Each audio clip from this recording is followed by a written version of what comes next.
the home of the Angels, Clippers, Ducks, and Kings.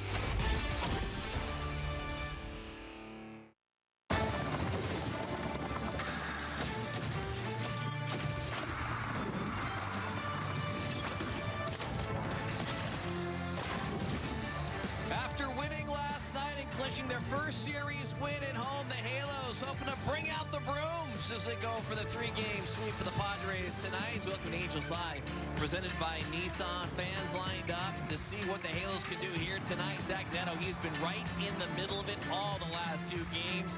We will look back at what he's been able to do. Erica will talk with Taylor Ward, who's been leading the way at the plate. All-star voting opens today. Phase 1 will tell you how to vote for your favorite Halo. That and much more happens right here, right now, on a show we like to call Angels Live. Welcome inside the Big A, everybody. Kent French alongside Garrett Anderson. That is Mark Gubiza. And the last two games have been impressive for your Halos, winning the first home series of 2024. They go for the first sweep at home since July of 2023, gents, when they took down the Yankees. And GA, I'm going to start with you first. This has got to be satisfying. They put in so much work. They're doing pregame film work, early drills, early infield, extra BP for the last two games is finally paying off. Yeah, it is, and they're practicing correct, so because you can see the results of it in the game. But all the things that they've been doing, relays, you know, as far as being in the right place at the right time, and as far as that Netto, you know, moving his feet and doing that relay as well. So no, everything is paying off for him.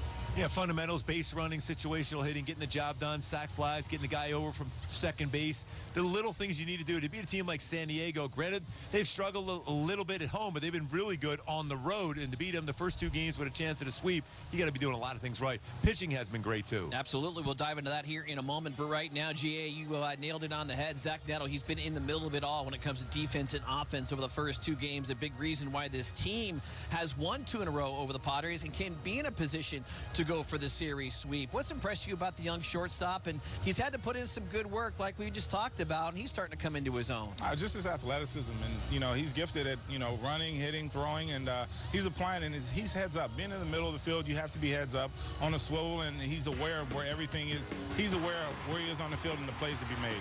And also, when you think about this thrower here, GA, he had to stay on top of the baseball. You drop your arm down a little bit, it's going to run, it's going to sail away from that quick tag at third base. And this time he's getting himself in perfect position to make quality throws.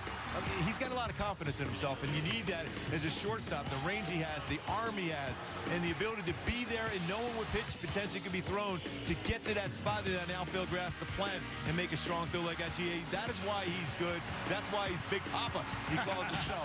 I know a lot of the guys are joking around about that, but you know what? He is confident, and that's what you need from the shortstop position, a guy that can be a leader. Yeah, and you know, you have a guy like this, and he doesn't have a lot of minor league innings, but he coming up to the big leagues, we knew he could play defense. GA, he's starting to come through in the clutch. How about 4 for 9 with 9 ribbies and 3 doubles with the bases loaded? No, he's a confident player, and he did really well on that pitch last night. And one thing I did notice, the first pitch he swung at, he immediately went to his two-strike approach. I kind of bandwagon for him to do it all the time because he doesn't sacrifice any power, but, you know, who bid me to say anything? I'm on the sideline.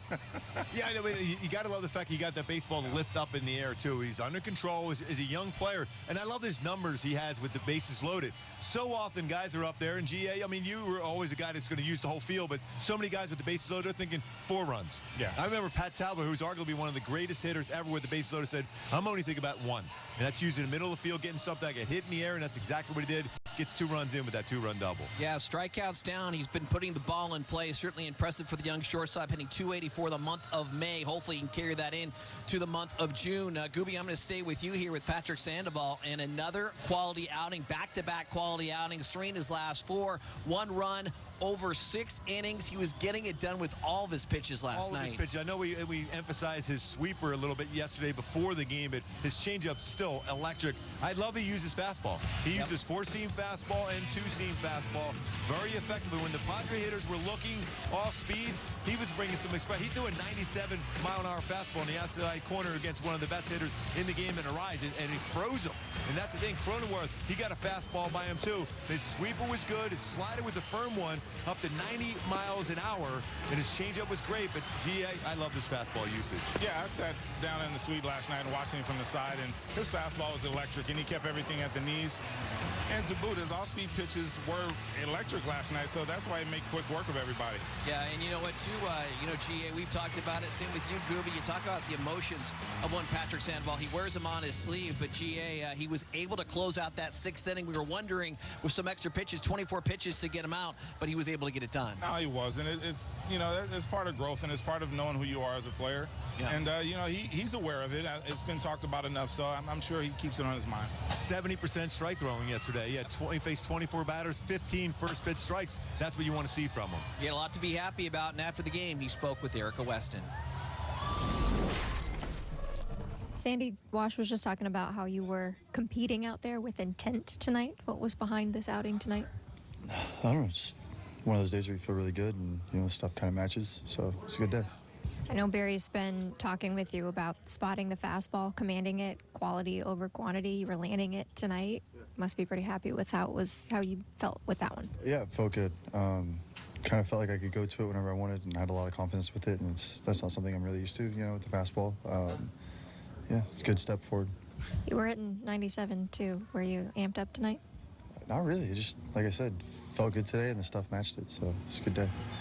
Gooby, you talked about 3 of his last 4 starts have been quality starts. We're going to take a look at him right now, but he added that sweeper. How much has that helped add an extra pitch to that repertoire and keep the opposition off balance? And it's so hard, too. You're already throwing a slider, you're throwing a curveball, now you're throwing a sweeper, so you have 3 pitches that are basically breaking down into a right-handed batter or away against a lefty, but he's had different break to it, different spin to it. It's been very good. When you think about the 3 teams he had quality starts, the Rangers, Yankees, and Padres, yes. Hey, they can all hit. So you better have all your pitches working. You can't rely just on one, GA. Otherwise, they're going to be feeling pretty good and comfortable in the batter's box against you. Yeah, and it just, I could stress it enough about being a hitter and his fastball. When he has his command on his fastball, as a hitter, it makes it hitting extremely difficult because you're 0-1 now. You're going to thinking, what is he going to throw? And last night he had them all working, so I'm sure those hitters were going back, scratching their heads, saying we don't have a chance against him tonight. Yeah, adding just one more pitch, Gooby, just makes you think a little bit more, and the fastball's been a little bit of trouble. It seems like the opposition's been waiting on that fastball. They've been hitting it a lot better than his off-speed stuff, but as we mentioned last night, everything was working when it should have. Well, they were starting to look off-speed, and he got the express 97, 96 miles an hour consistently with his four-seam fastball. And if you're looking off-speed, there's no way you can go out there and make a good connection with a 97-mile-an-hour fastball. Just can't do it. Jose Soriano on the hill, and I cannot wait to watch him take on Dylan Cease here tonight. And you know what? He just walked out of the dugout. And, okay, GA, what is... Give me a comp of what he looks like. He doesn't look like a starting pitcher. No, he's a grown man is what he looks like. He could be playing football. He could be playing basketball. No, just a physical specimen. Give me your go-tos. I mean, it's power that splitter down. That's a 93 to 95-mile-an-hour splitter. And the most important really pitch for him, too, is his early feel for his knuckle curve. And we know he's got that 99 to 100 on his sinker and four-seam fastball. But when he has that feel for his knuckle curve, all the other pitches play in there. He also will throw a decent slider. But that splitter, though, wow, it has been dynamic. A one-finger splitter. And I can't wait to look at that one during the game. It's 95. I'm like, wow, 95 splitter. That ain't right, GA. That is not right. GA and Gooby, too, we talk about, he's got closer stuff. He was in the bullpen for a long time, and now he has that closer stuff, but he's extending it to 7 innings plus. And GA, when you talk about a blueprint for a pitcher, go back to May 19th at Texas. 7 2/3 innings, 5 Ks, 1 run against the defending champions. Well, the stuff that he has, it doesn't matter. It translates into a starting pitcher. You have 2 devastating pitches and a fastball and a splitter. You can get outs at the back end of the game, or you can start the game. And it's just, well, it's nice to see him develop as a starter. I mean, you look at his fastball, too. I mean, when you can throw, he's not necessarily a big strikeout guy, because you're not going to strike out a lot of hitters with a sinker down. They're going to make some contact with it, but he will get his strikeouts on his splitter and his knuckle curve. But that sinker is absolutely dynamic, though.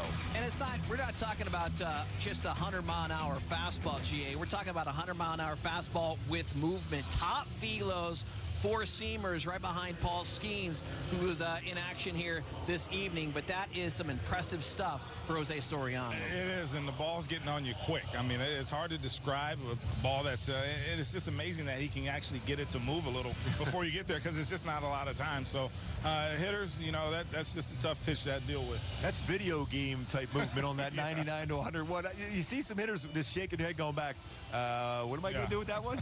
I just hope you don't run it in on my hands, because I won't be able to move my hands for weeks.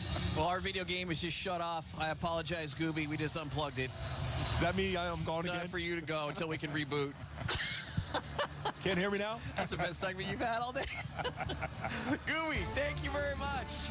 Enjoyed it once again. We look forward to the call of the game here tonight. We're going to take a timeout on the other side. Taylor Ward talks with Erica Weston about himself and the team.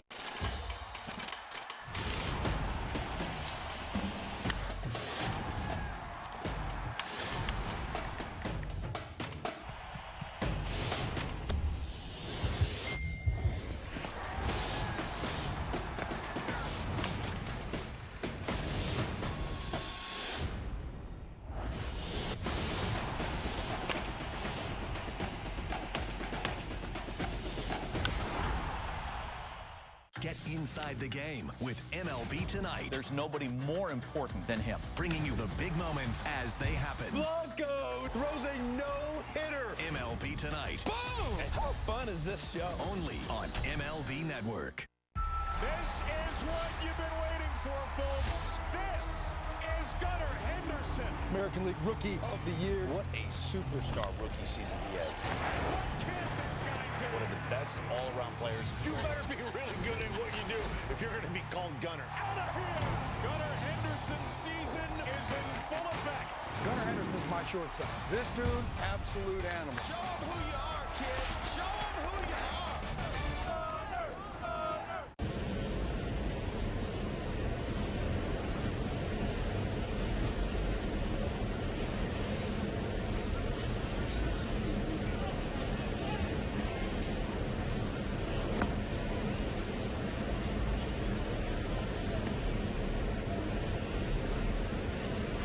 Angels Live on Valley Sports is brought to you by Nissan. Buckle up for an epic test drive at the Nissan Thrill of Summer Sales event. You couldn't ask for a better evening here in Southern California as we wrap up this three-game series with the Angels and the Padres. And the Angels going for the three-game series sweep. Today, Phase 1 of All-Star balloting for the 2024 All-Star Game taking place in Arlington on July the 16th. More on that in a moment. One of the candidates for the Angels, let's talk about him. For more on that, let's bring in Erica Weston and Taylor Ward, certainly deserving with the numbers he's put up offensively. He's got to be happy with the way he's playing, Erica, but also he's got to be happy with the way this team's been playing over the last 2 days. He sure is, Frenchie, and he mentioned that when I spoke with him earlier. You'll hear that in just a moment. Certainly deserving of being part of that All-Star ballot for the Angels, as you mentioned. And when you look at the game's last couple of nights, it seems like he's kind of put the whole thing together, right? Up until Zack Netto's big hit in the game last night, he was the only other Halo to have a go-ahead hit in the 7th inning or later. He did that May 29th against the Yankees, so he's got a knack for those big moments as long as he can be the Taylor Ward that we know he can be. And when you look back at how his season ended last year, that horrific pitch up in Toronto that cost him the rest of the season, that's a distant memory. And I think it was even when you were talking to him in spring training. And in the past, he's had, you know, the big bats like Mike Trout, Shohei Ohtani, Anthony Rendon, for that matter, too, around him in the lineup. But the Angels are counting on him to be that big bat right now. And we've seen that, and we've seen the whole game come together, leading the team in home runs, RBIs. He's played in every single game except for one, so really putting it all together for Taylor Ward. And I talked with him earlier today about the team, the last couple of the nights, and how he's been feeling at the plate. It's awesome. I mean, you can tell the energy in here. You know, it's right where we want to be within the energy and, like, you know, going for a sweep. So, yeah, we're looking to, as hitters, swing good pitches tonight and do our thing, continue to, pass the baton in the lineup. And, with Sori on the mound, too, I think we got a great shot. Speaking of literally passing the baton, that's kind of what you and Netto did in the first game. Just going back for a second, the relay throws, the defense, the whole game, really. But, I mean, just to see it all come together in a perfect fashion in that first game must have made you pretty happy. Yeah, those are things that we work on, and it's cool to see it all line up. And, I mean, Net is, just a great player. So it's always good to get the ball out of my hand, try to give him the best throw I can, and let him, show off that arm after that. So pretty cool, and, we just got to stay on that defensively. As far as the offense goes, I know in years past you're used to having the big bats around you, but you are the big bat in the lineup, and you've kind of taken it and ran with it. I'm sure you're going to say there's always room for improvement, but how are you feeling right now? Yeah, definitely, got to continue to get the pitch in the middle and not miss it. So that's really my focus. It doesn't really matter like who's in there, who's not in there. I know eventually they're going to miss in the middle, and I need to be ready. Is that kind of how you're getting accustomed to being the guy that they're going to be approaching in that way? Yeah, I mean, I just try to keep it simple as possible. You can't think about, this and that and, being under the microscope and things like that. Just trying to keep it simple, know that they're going to miss, and I just try to keep reminding myself of that, and it just gives me, the confidence to know that, it's that simple and get it when I get it. Well, Ron Washington has the same amount of confidence, and Taylor Ward asked him about how Taylor's been doing the season earlier today, and they don't want him to be anybody else besides the Taylor Ward that they have grown accustomed to. They don't want him to feel like he has to put the team on his back, and certainly he is going to be the guy that needs to do that, but they don't want him to feel that way. He said sometimes his presence is more important than the performance, guys. Think about that one, but certainly worthy of an all-star nod, no doubt. All right, Eric, I love that. I love the way that you said that, and I want to ask you about that because you were the big bat in the lineup for a few seasons at least. I mean, you never had to shift your mindset, right? And being pitched differently, knowing that you were kind of the go-to guy in the middle of the order? No, it was, I think, 2003. Everybody got hurt that year. I ended up having a really good year, but no, you have to keep your approach the same. You have to keep your mindset the same. You can't try to do something that you're not or be something that you're not. So just stay within yourself, and, you'll definitely have the success that you usually have. Yeah, he's tied for the team leads in homers with 11. He's leading in RBI. He is a guy, too, as Erica mentioned. He has been kind of an Iron Man for this team. And we talk about the young guys, GA, stepping up. I mean, he's 30 years old. It's hard to believe. I mean, I classify him as one of the younger statesmen, but that's not the case. No, that's not the case, but yeah, it's a good blend. And, the young players, they're doing their job as well. I mean, the consistency will come over time. They're getting experience. They're learning at this level, which is extremely difficult. I can't even put into words to try to learn how to play up here.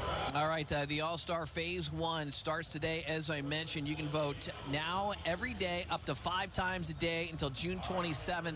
For Phase 1. Get your Angels into the lineup. The top 3 of each position. The top 9 outfielders advance to Phase 2 voting. The Phase 2 voting goes from the 30th to July the 3rd. For the remaining starters, of course, Tyler Anderson will be voted in, hopefully as a pitcher by the coaching staffs. And GA, you were a 3-time All-Star. You were the MVP in 03. Of course, you won the Home Run Derby. What is this experience like, especially for a guy that hasn't been there before? Oh, it's so much fun, and you get to get around all the best players in the game and, talk to them, because you normally don't say too much to them during the season, but it's just a relaxed environment. Obviously, one that you want to do well in, like, they started saying this one count, like, although every time you get in the box, every time a pitcher's on the mound, it counts. It doesn't matter what people think. All right, let's take the timeout here on the program. When we do come back, though, a lot more to talk about as the Angels go for the sweep. Hey, you know what? You can have good starting pitching, but you need to close the door on the back end, and Carlos Estevez has been that guy. Within baseball, we are part of one team. We are part of one team. We are part of one team. As we focus on mental health and wellness. We're all in this together. We're all in this together. We're all in this together. So let's be kind to each other and ourselves. It's okay to ask for help. It's okay to ask for help. It's okay to ask for help. Weekdays on MLB Network. Get fired up for heated baseball talk as Christopher Mad Dog Russo barks about all the big stories from around the league, along with news and commentary from Alana Rizzo. High Heat with Christopher Russo. Weekdays only on MLB Network. All the big hits. At the wall, gone! No doubt about it! All the great grabs. Oh, wow! You gotta be kidding me. Put a cape on him. And all the swagger. And he does it in grand fashion. Relive the day's biggest plays all in one lightning-fast hour. Oh, my goodness. What a show. You better believe it. Quick Pitch. Late nights and early mornings, only on MLB Network.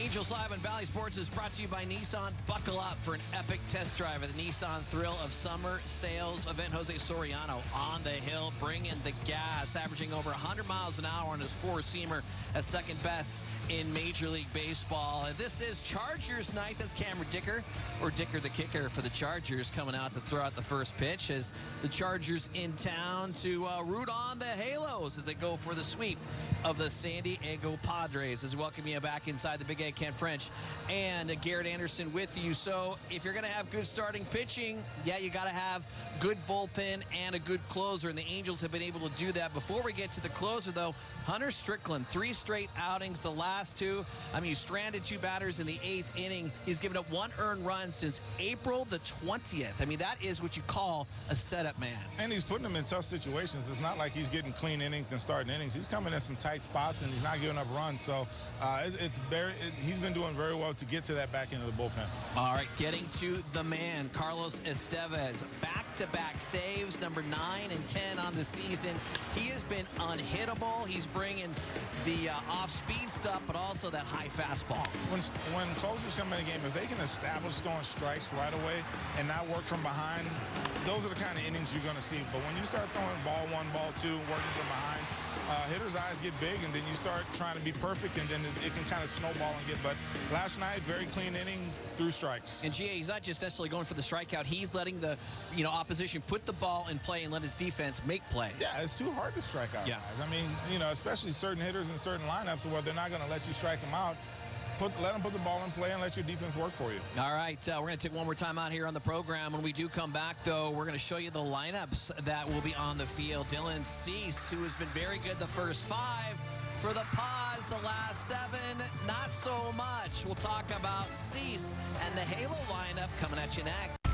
If you're a baseball player and you want to watch just sheer joy in the way to play the baseball game, Jose Ramirez, look no further. Every time he's locked and makes contact, it's a homer. Jose Ramirez. Wow! When you are a star player, it is not just home runs, it's all the things you do. That's the beauty of the sport. Jose Ramirez putting on the Ritz. Oh, that was outstanding. What better for the game of baseball?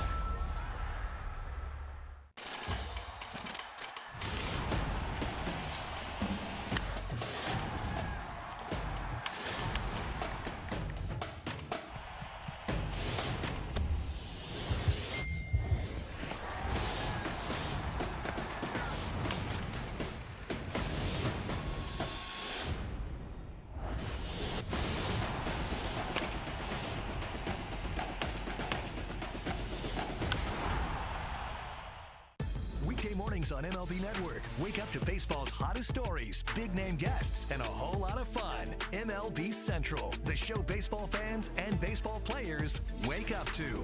Weekday mornings, only on MLB Network.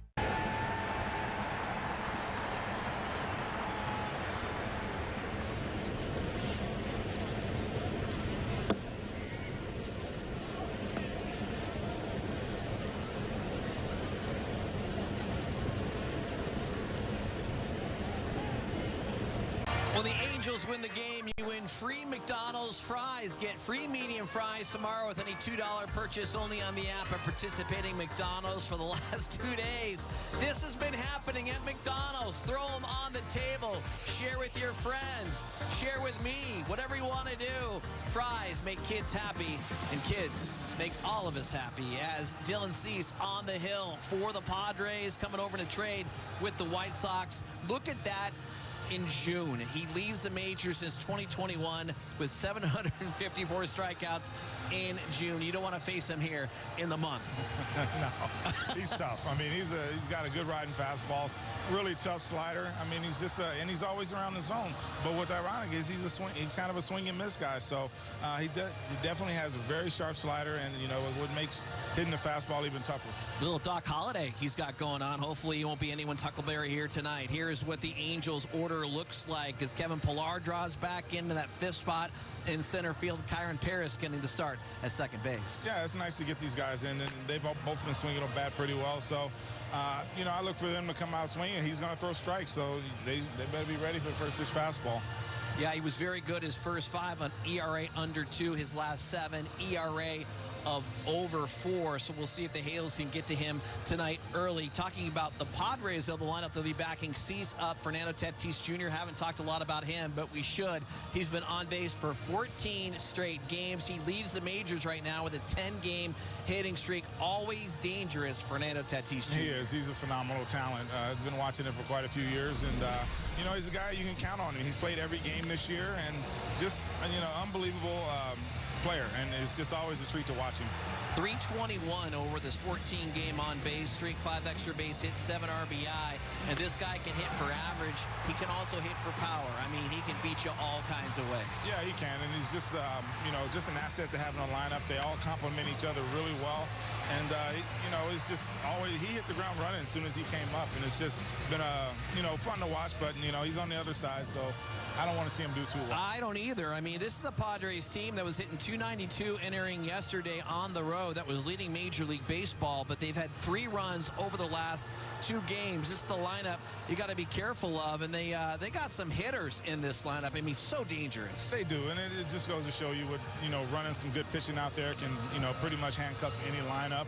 They are a proven bunch, but when you have pitchers the way they've been pitching the last few nights, it makes it tough to hit. I love to see what Jose Soriano can do against this dangerous lineup and hopefully come away with the series sweep as the Halos have taken the first 2 of 3. And let's get it done. Smiles so far, so good. Let's see if there's smiles after the game. Randazzo, Gubaza next. Weekdays on MLB Network. Get fired up for heated baseball talk as Christopher Mad Dog Russo barks about all the big stories from around the league, along with news and commentary from Alana Rizzo. High Heat with Christopher Russo. Weekdays only on MLB Network.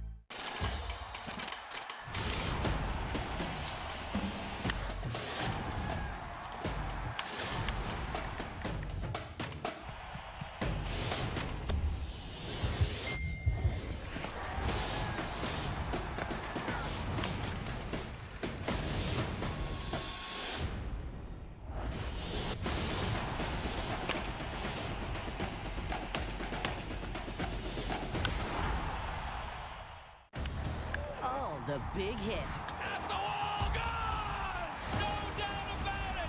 All the great grabs. Oh, wow! You gotta be kidding me! Put a cape on him! And all the swagger. And he does it in grand fashion! Relive the day's biggest plays all in one lightning-fast hour. Oh, my goodness! What a show! You better believe it! Quick Pitch. Late nights and early mornings, only on MLB Network.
the home of the Angels, Clippers, Ducks, and Kings.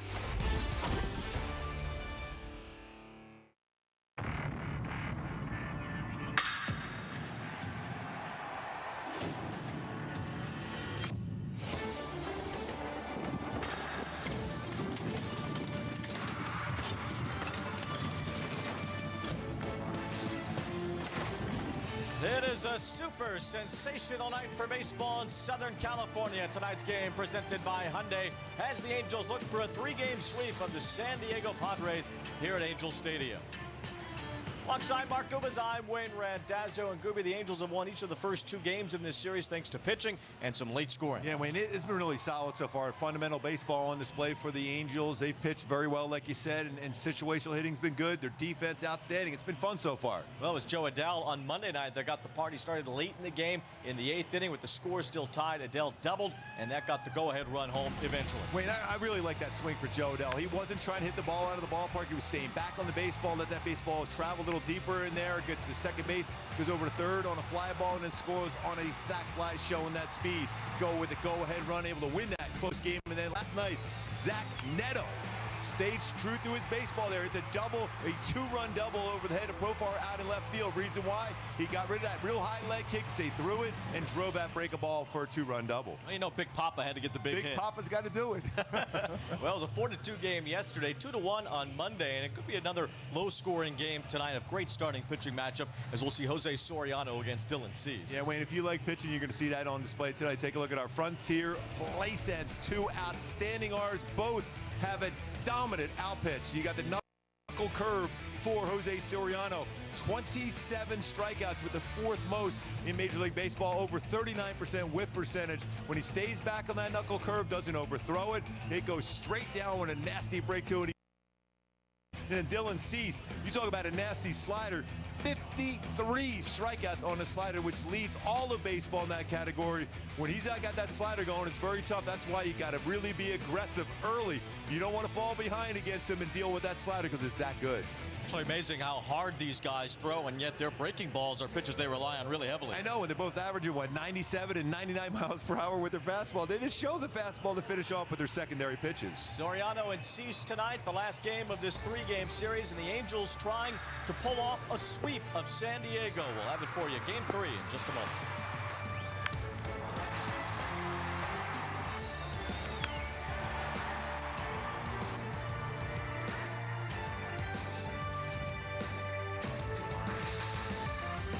Get inside the game with MLB Tonight. There's nobody more important than him. Bringing you the big moments as they happen. Blanco throws a no-hitter. MLB Tonight. Boom! How fun is this show? Only on MLB Network.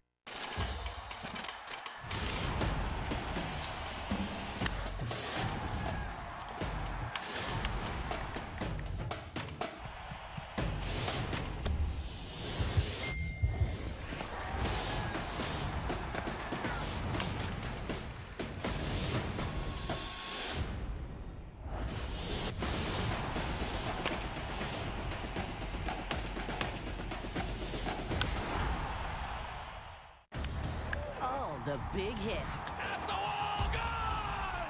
No doubt about it! All the great grabs. Oh, wow! You gotta be kidding me! Put a cape on him! And all the swagger. And he does it in grand fashion! Relive the day's biggest plays all in one lightning-fast hour. Oh, my goodness! What a show! You better believe it! Quick Pitch. Late nights and early mornings, only on MLB Network.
Baseball and Valley Sports brought to you by Hyundai. With a brand new Hyundai, there's joy in every journey. By Jack in the Box, the Munchies have met their match. Try Jack's Munchies under $4 today. And by the OC Healthcare Agency. Navigate to a healthier you at angels.ocnavigator.org. Inside the Angels gift store, all the City Connect merchandise available to your heart's content as the Angels are wearing their City Connect look here tonight. I love it. I think it's one of the best, if not the best, in Major League Baseball. It is certainly a wonderful look. You know, it's not all dark blue and black like most of the other ones are. Exactly. They actually put a little creativity into these, looks like, with the Angels and their beach vibe tonight, and perfect for their opponent, the San Diego Padres, in this Southern California battle here for these 3 days. The Angels have won the first 2 games and have a chance to sweep a series at home for the first time since last July when they did it to the Yankees. Yeah, and they're facing a really good offensive team. Granted, they have struggled to score, but part of the reason the defense has been good and the pitching has been great so far. And they got Soriano on the mound here today to hopefully keep that trend going. Jose Soriano against Dylan Cease. This game scheduled to begin in 1 minute. We'll see. The race is on to see if it will start on time, but I'm not sure. Here it comes. Hoppy with the new mask again, that catcher's mask he started wearing yesterday. Jose Soriano out to the mound. Logan O'Hoppe heads toward home plate. He's got a new mask. What's that about? Well, it's a little bit lighter. A couple foul balls off the other one. It's just kind of heavy for him now. He's ready to go with that little lighter, old school mask he's got working. Does it have the springs on there? You need the one with the springs. That's the good one. That's the Kurt Suzuki special with the springs on there. And there's Soriano, who has had some outstanding outings, and the Angels hoping for one tonight. Yeah, trying to get that first W at home as a starter, and hopefully he'll be able to get that going against this team, especially when you look at the top of the order in the first inning going against him with San Diego. But my go-tos for him to have that dominant start here today is power that splitter down. And that splitter is going to be 92 to 95. He's got 11 strikeouts with us so far. An early feel for his knuckle curve. That's a big pitch for him. 39% whiff percentage with 27 strikeouts. Give the lineup for the Padres with Luis Arraez at the top of the order playing first base tonight. Tatis and Machado have been busy in this series. Really the only Padres offense has come from those two. Cronenworth moves up to the cleanup spot tonight. Ah-Sung Kim all the way down to the number 8 spot in their order. David Peralta gets a start against Jose Soriano here tonight as the Angels look to sweep the Padres. The last time the Halos did that here at Angel Stadium was in 2009, which was also the last time they swept any team from the National League West here at the Big A. So it could happen tonight. Won't be easy against Dylan Cease. And the Angels will try to get it done against the Padres tonight. Take a look at the East and East defense for the Halos behind Soriano. Luis Rengifo has been really good. When you look at his career, he's got 4 defensive run saves at third base. He's been outstanding. Zack Netto has been really good at shortstop also, but we're seeing that improvement from Luis Rengifo, even the throws across the diamond, and it's the setup and the confidence at third base. Paris over at second, Sandoval at first, O'Hoppe behind the plate. You got Ward, Pilar out in center tonight. Joe Adell back out in right field. The defensive improvements have been pretty drastic from last year to this year, and even from the beginning of spring training until now, as Luis Arraez stands in against Soriano. And there's a strike on a 98-mile-an-hour sinker to start the night. How do you do, Luis Arraez? Yeah, just go out. The first pitch you throw is 98 with some movement. Arraez, just for the fun of it. Yeah, it's fun if you're the pitcher, I'm sure. Arraez, the major's leading hitter. He lines one toward the gap in right center field. He has another hit to add to his ledger. And it's a leadoff base hit tonight for Arraez. That was the splitter there, a 93-mile-an-hour splitter. Went fastball down and another splitter. This is down. He trained his eye downstairs. He knows, you know, most times when you look at Soriano, a lot of his pitches are downstairs. Even with that movement, he still made good contact with it.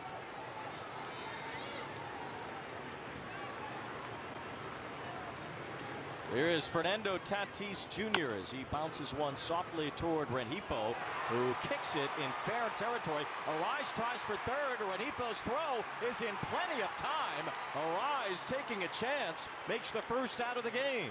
That's a huge break. And it would have been first and second with Manny Machado coming to the dish. Instead, you have a double play still in order with one out.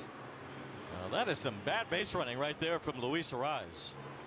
It's tough in-between play for Rengifo coming in, determined if he was going to keep that baseball fair to be able to get Tatis, who runs extremely well anyhow. That would have been a real tough play. Alert.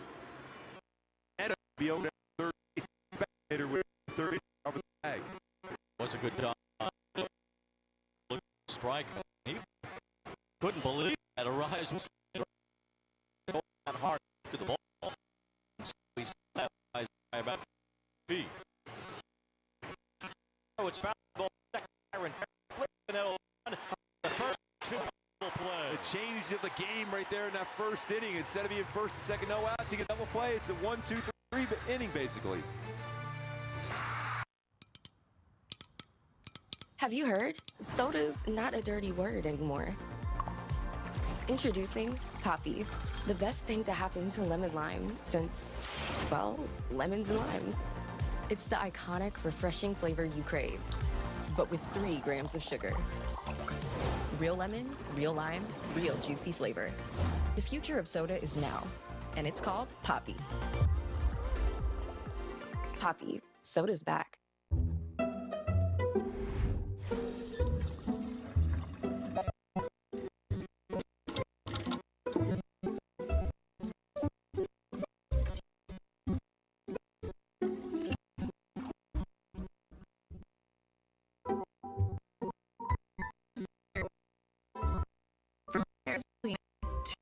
More.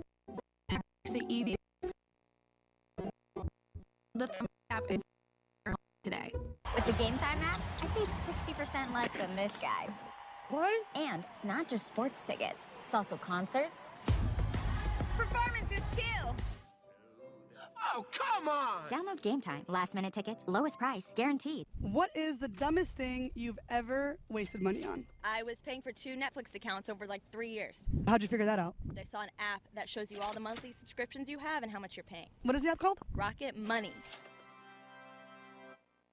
Give you the Angels lineup presented by Victorville Chevy as Nolan Shonowell leads it off tonight. Luis Rengifo and Taylor Ward look to continue their solid seasons. Kevin Pillar's hit everything inside, but Adele and Netto toward the bottom of the order have had some big moments already in this series. And Cease, he does have a really, really good fastball. He can rush it up there too, averaging just under 97 miles per hour himself. My go-to is to have some success. He has struggled of late after 5 really good starts to start the season. Aggressive early in the counts. When he gets ahead of the count, it is tough because then he throws that slider, and don't chase that slider because he gets a lot of punch outs, 53 of them, and over 44% whip percentage against the slider. Dylan Cease coming from the White Sox in the offseason, or basically in spring training. And the White Sox traded Cease to the Padres for 4 players, 3 minor leaguers. One of them is the Padres trade. Cease is the real deal. He is an excellent side.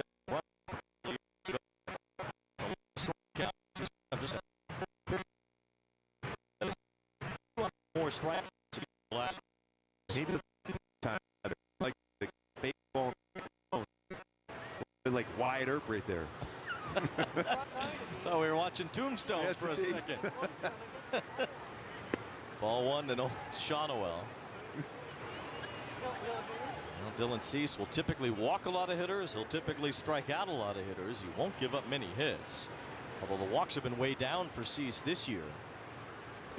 2 balls, 2 strikes on Shonowell. But going back to 2021, Cease is first in the majors in starts, so he takes the ball every 5th day. He's first in strikeouts and he's first in walks. 2-2. Shonowell.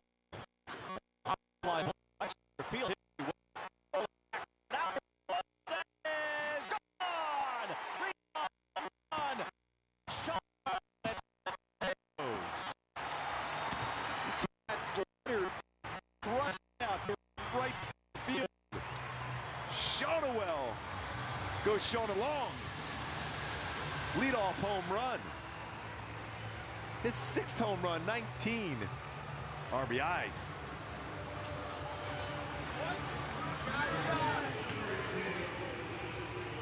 The slider just hangs upstairs and he jumps on. He had a couple really good swings in batting practice today. Hit a couple home runs almost in that same direction.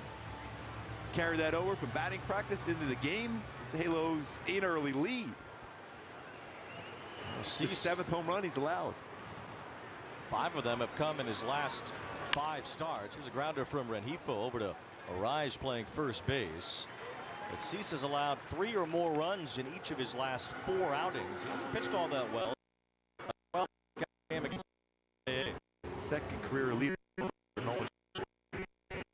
Get close to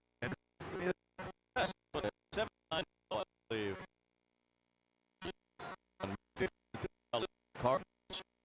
He sees more hit of late.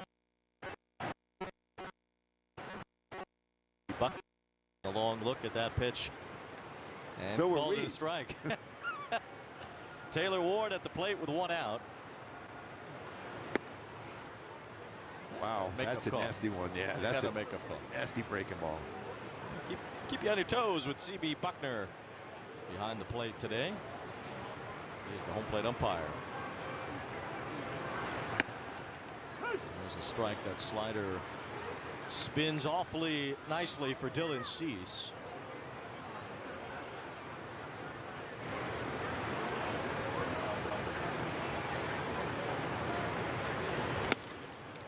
Big fastball on top of it. 2 balls and 2 strikes. And he throws his breaking stuff a little bit more than half the time, does Cease.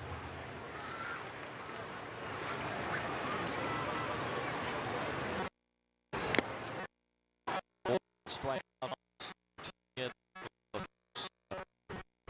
defense being Cronenworth at second for 23 double plays. As base runs so far this season at second base. Rise has played second base, and Cronenworth has played a lot of first, but the Padres like it better this way. Cronenworth a little more mobile as far as being a middle infielder than Arise. Kim's really good at shortstop. Machado's a former Gold Glove winner at third base. So they got some pretty good gloves in the infield for the Padres. They're definitely all set on the left side. Here's Calhoun hitting one to the right side, and Tatis makes a sliding catch. Good play by Fernando Tatis Jr. on a low line drive from Calhoun to end the first. But the Angels get on the board. The home run halo comes out to play early tonight. A leadoff home run from Nolan Shonowell. Best club on the market. They're so forgiving. They're just so cool. Is the black. It's a kid. I mean, wow. About 5.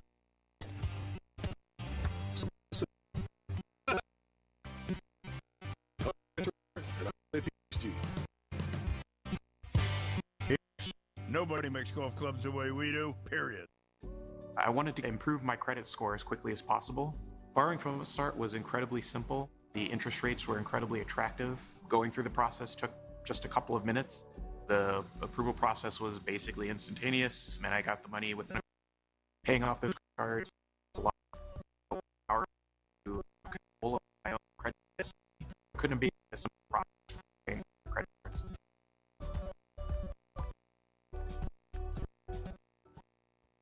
Something is off. It can feel hard. I just learned I'm losing my hair. FED. At Hims, don't hide. You can find treatments for weight loss, hair loss, mental health, ED, and more. Made with doctor-trusted ingredients. Your prescription plus any follow-ups are handled 100% online by a licensed medical provider. And if prescribed, treatments are shipped right to you. Going up. Get started today at hims.com.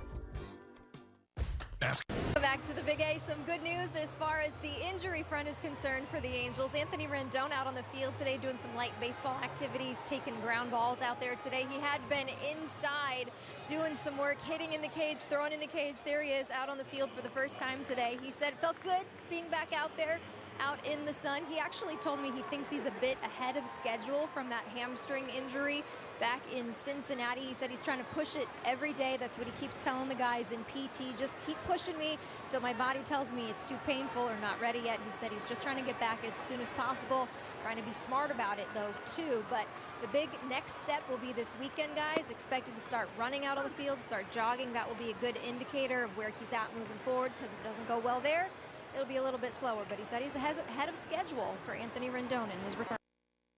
Really long strong out there today. And he had a smile on his face, which was great to see. High bouncer from Perth and an easy out to Shonowell. Get help. Drury not far away. Rendon working back. Miguel Sano was rehabbing until he burned up his knee with that heating pad. Hopefully that is starts to ramp it up, but the Angels could look a lot different here in the next few weeks. I got to see Trout a little bit before the game today, and I said, "How you feeling, Trout?" He says, "I'm feeling really, really good." So that's a good sign. And start at some point get those baseball activities going for Trout. Jurickson Profar is the batter. It was noticeable last night when Zack Netto doubled over the head of Profar how shallow Profar was playing. So much so that Netto even said, "I thought it was an atom ball. I thought he was going to be able to make the catch easily." So Netto said he didn't get a great jump out of the box thinking it would be an out. It ended up being a go-ahead two-run double. Big Papa coming through. 2 balls, no strikes on Profar. And Netto has the notorious B.I.G. as his walk-up music, and he has taken on some of the persona as Big Papa. Oh, his teammates really love it too. I know Erica had fun with that last night in the walk-off interview. His teammates giving him a hard time for sure today. So was his dad too, who told him you can't call yourself Big Papa until you hit over 250. But his mom texted him, "Hey, good morning, Big Papa." They're split. So good. 3 balls and a strike on Jurickson Profar. David Peralta follows him here in the second. And there's a strike. Got the benefit of that running fastball. And stick around as long as possible for the balls and strikes called by C.B. Buckner here tonight. It looked like it should have been ball 4, but take it to.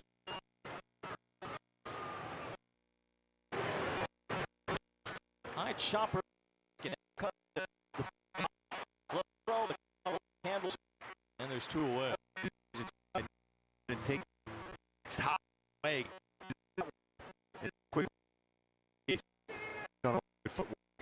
he waits, play, cuts it off. Quick on the transfer, a little bit of a wide throw, but Shonowell able to put his knee and foot down. Got to touch the base with something while you hold the ball, and Shonowell was able to make contact for the out. So 2 up, 2 down. All ground ball outs here for Soriano. As there's a strike on the outer edge to Peralta, gets his first start of the series. Peralta, we saw him with the Dodgers briefly. He was in Cubs camp earlier this year. He's 36 years old, so he's starting to bounce around as he grounds one, and Netto with a backhand, a running throw toward first, retires Peralta. All ground ball out through. We are part of one team, part one. We focus on mental health and wellness. All in together. We're all in it together. All in this together. So let's be to each other and ourselves. It's okay to ask for help. It's okay to ask for help. It's okay to ask for help.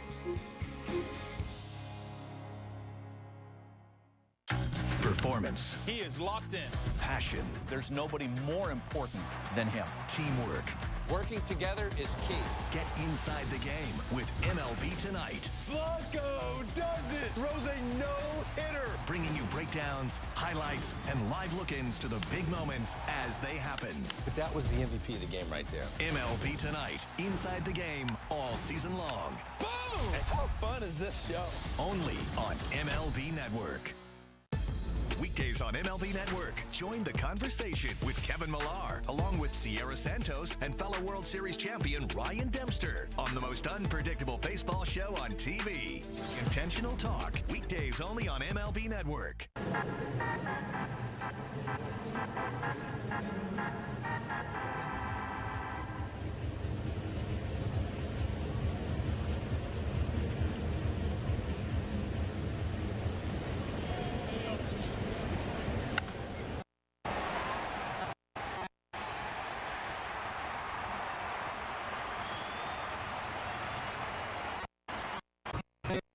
Nothing lead, only home run against Dylan Cease in the first. first.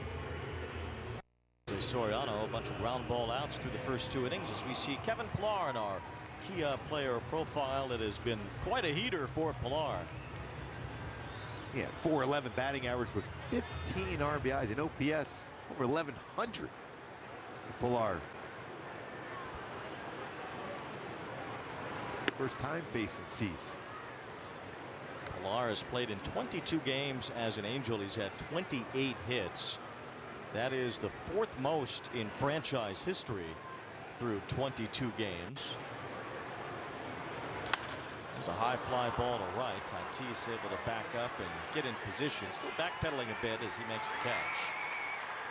And our Hyundai key for the game today with these 2 pitchers on the mound. Up battle of with Sandoval. Both have, so it's a battle for that one mistake. Yeah, that's a good one though. You'll love it. You don't.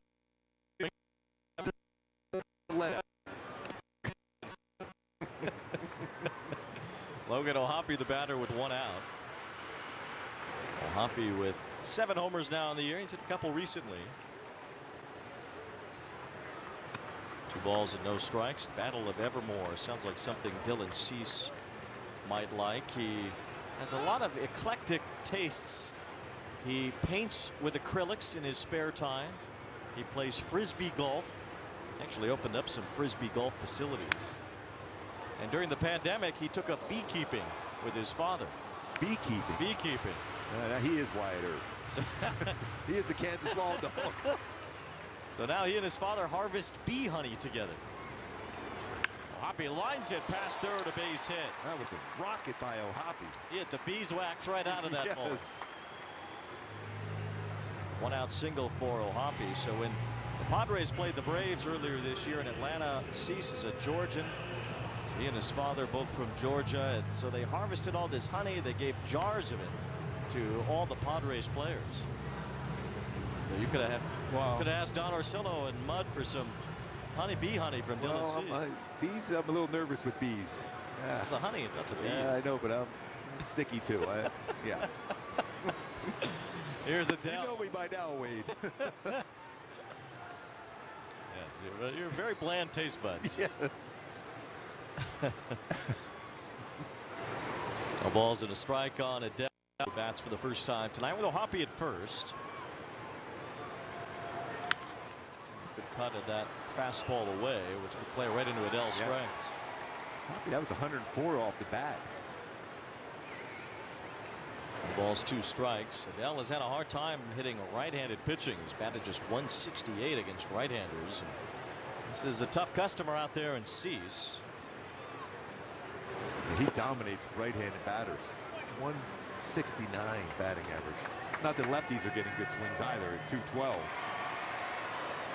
Lefties at least have more of a chance. Sandoval proved that with his first inning home run. Angels trying to sweep this series. They've won the first 2 close games throughout. Neither of these teams has been scoring much lately. 1 ball, 2 strikes. Adele reaches out and lines it to a leaping Kim. 2 outs. Nice job of going down and getting that slider. Hit it pretty good. Towards the end.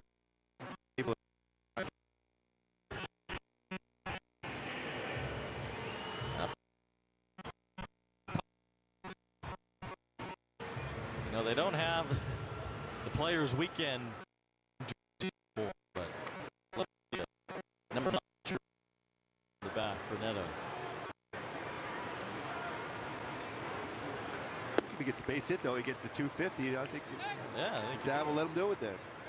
6 feet 185, Zack Netto. Not the biggest papa.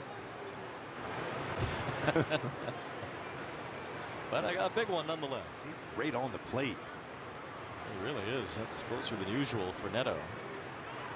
Cease hits the inside corner. 1 ball, 1 strike. Ron Washington said after the game yesterday that, well, Netto likes to talk about himself, and he had a lot to say after his performance last night. Helped the Angels get a win.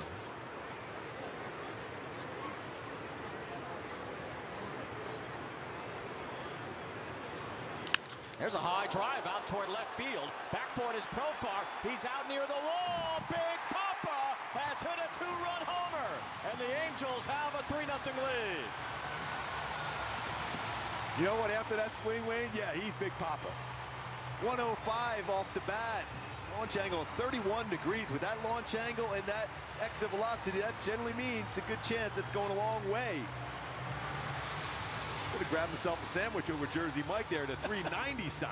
That is Big Papa. Big Papa territory indeed. The Angels have hit a couple of homers now off Dylan Cease in the first 2 innings of this game. That's a great swing. That's against a 4-seam fastball.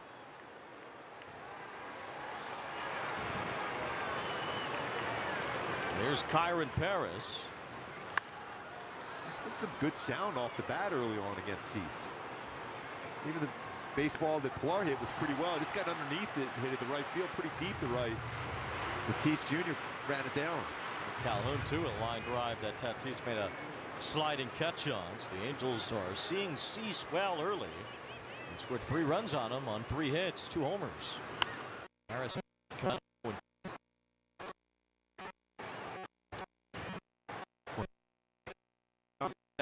kick, and he's lit that pretty on out. Made that homer to 4 games.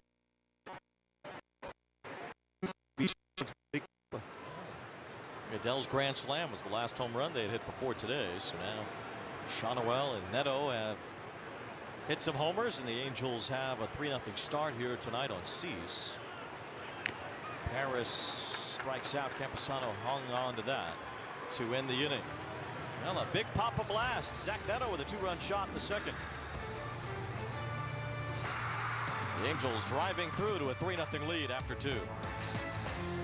Skubal has been brilliant. His stuff is absolutely nasty. Got him swinging. My man Tarek Skubal is on another level. Swing and miss. Turned him inside out with a slider. He's able to control the zone with multiple pitches. It is a changeup, and it is ridiculous. I think Tarek's going to have a big year. Skubal just having its way. You have been off to some kind of start in 2024. Confidence and aggressiveness in the zone is how I pitch, so it's been good so far. You talk about getting tied up in knots. He's just carving one of the top young pitchers in the sport. Weekdays on MLB Network. Get fired up for heated baseball talk as Christopher Mad Dog Russo barks about all the big stories from around the league, along with news and commentary from Alana Rizzo. High Heat with Christopher Russo. Weekdays only on MLB Network. Within baseball, we are part of one team. We are part of one team. We are part of one team. As we focus on mental health and wellness. We're all in this together. We're all in this together. We're all in this together. So let's be kind to each other and ourselves. It's okay to ask for help. It's okay to ask for help. It's okay to ask for help.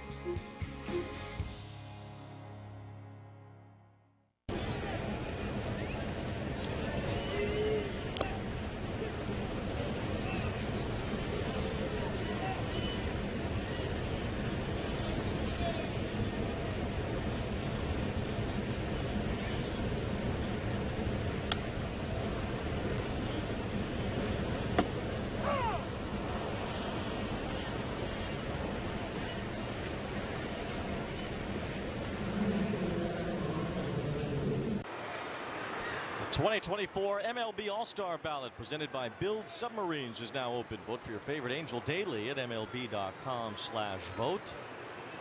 The great joys of baseball fandom, being able to fill out your All-Star Ballot every late spring, early summer. Chance to see some of your favorite players in the Classic, Summer Classic. It'll be in Arlington, Texas this year. Globe Life Field is hosting the All-Star Game, the home of the Texas Rangers. Jackson Merrill leading off here in the third against Jose Soriano.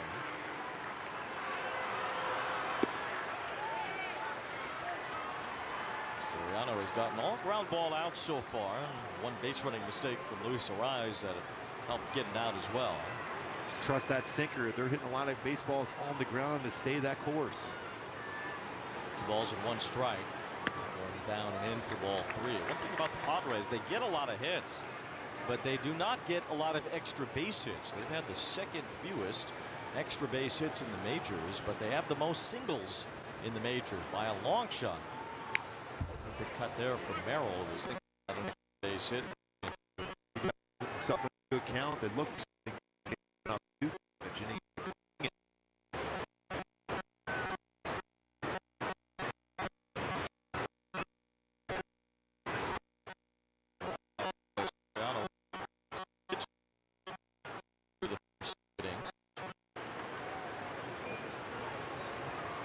99-mile-an-hour sinker.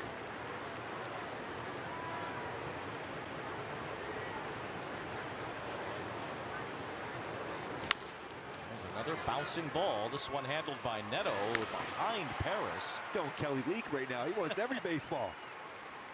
Could have been some interesting communication there between second base and shortstop, but Netto was able to communicate, get Paris off the ball, and make the play.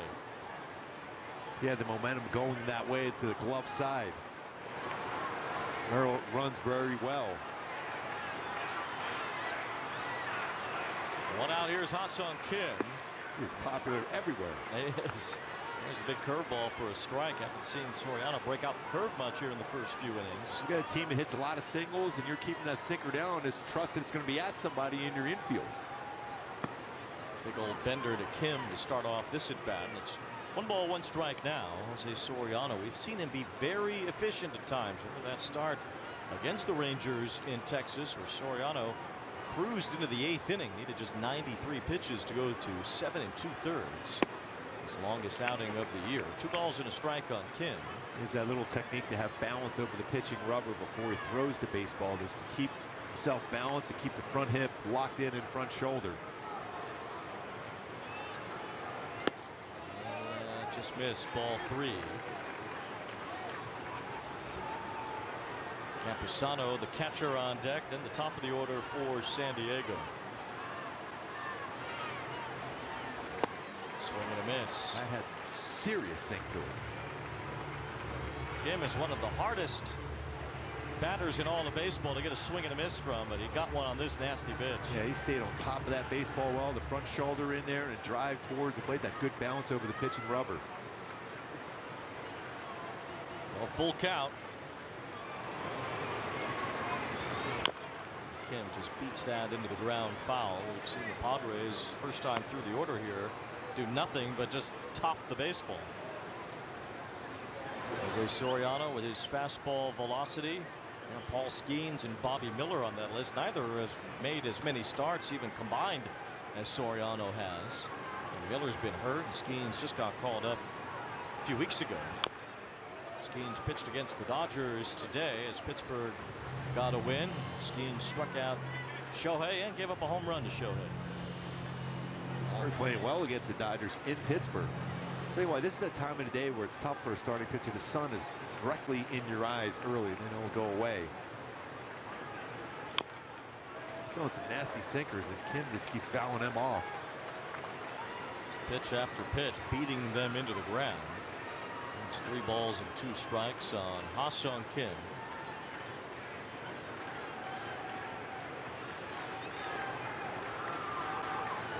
Ninth pitch of the at-bat, and it's ball 4. That just missed at the top of the zone. Yeah, that could have easily been called a strike. But still, it's a tough one to get that call for a breaking ball that starts at that part of the plate. It's high. As a home plate umpire, it's going to appear that it's going to be out of the strike zone. Still think that was a ball anyhow. Brings up Campusano. This is a double play target. And Soriano misses with ball 1. Campusano has been on an 0 for 28 streak here of late. Padre catchers combined have just 2 hits in their last 52 at bats. This looks like a time maybe Kim would go here. Campusano jammed as he fouls it off. Just to avoid that potential double play, and when you're struggling at the plate, sometimes when you put a hit and run on, you can shorten up your swing. You just trying to make contact. Soriano has induced 6 double plays this year. It's second most on the team, including 1 tonight.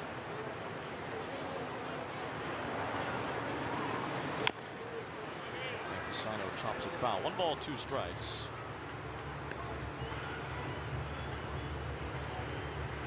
Seems like more pitches these first 3 batters of this inning than the first 2 innings combined. Yeah, easily. Soriano only needed 15 pitches in the first 2 innings.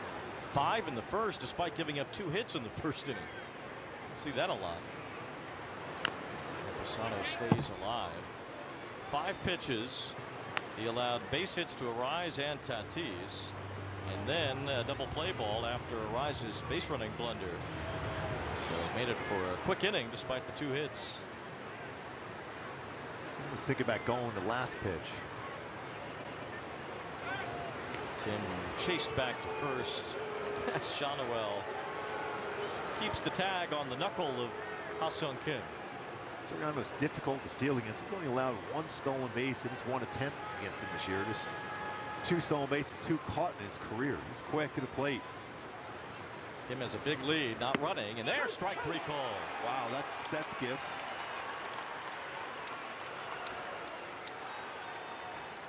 You just never know. Keep it around the plate.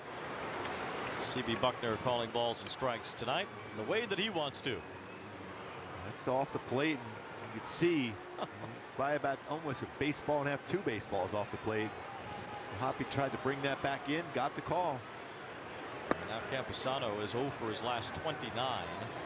Soriano gets his first strikeout tonight. 2 down. Really the only Padre that has hit the ball in the air tonight is Luis Arise, who lined a single to right center field his first time. Everything else has been beaten into the ground. That's been put into play by the Padres to this point. Remember, he threw him a sinker the first pitch, then a splitter the very next one. And not a bad splitter, but Arise is such a good hitter. Kim dancing all around first. Arise hits a ground ball right at Kyron Paris. Soriano puts up another 0 in the 3rd.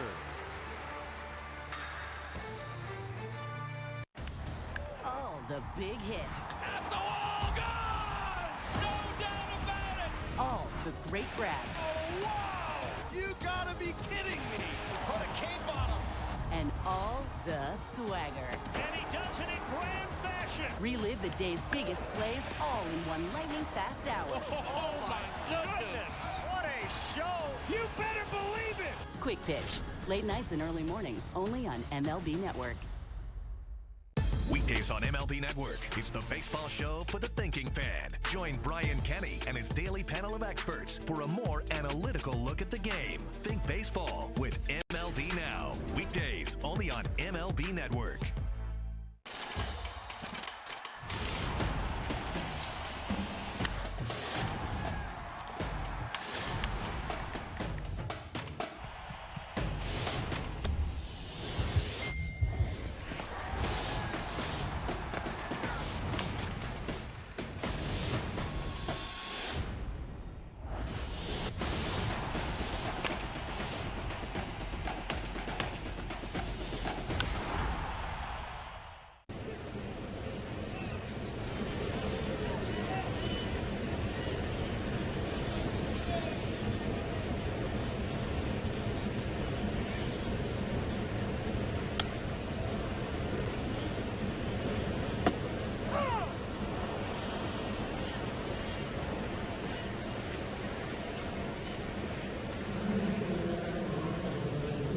Home Depot's getting it done as Dylan Cease has been one of the toughest pitchers in the National League to square up so far this year. He's got an assortment of pitches he can go to at any point in the count too. So far the Angels though have had some pretty good swings against them. Couple of home runs. Including this man right here, Sandoval. Sandoval hit a leadoff homer off of Dylan Cease in the first. Zack Netto a 2-run shot in the second. Sandoval takes ball 1. Meanwhile, Jose Soriano has kept nearly everything on the ground against these Padres.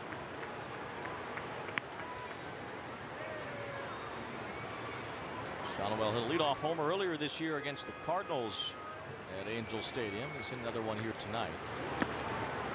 6 homers now for Sandoval. The Angels see all the signs that Sandoval can be a very good major league hitter. Once he develops the consistency to do that,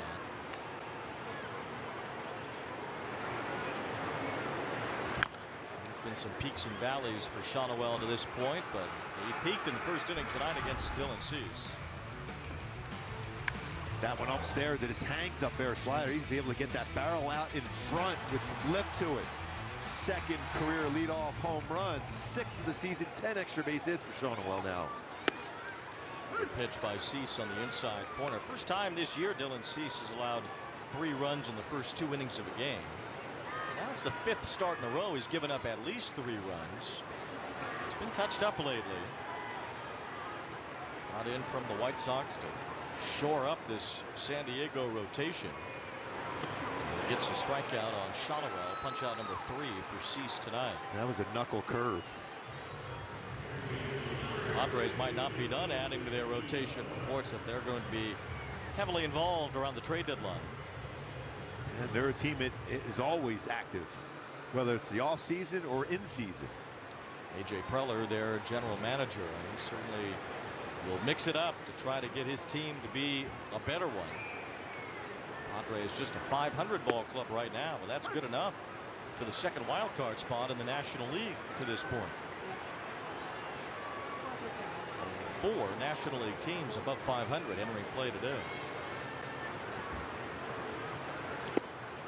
Nifo trying to lay off that pitch in the dirt. 1 ball, 1 strike.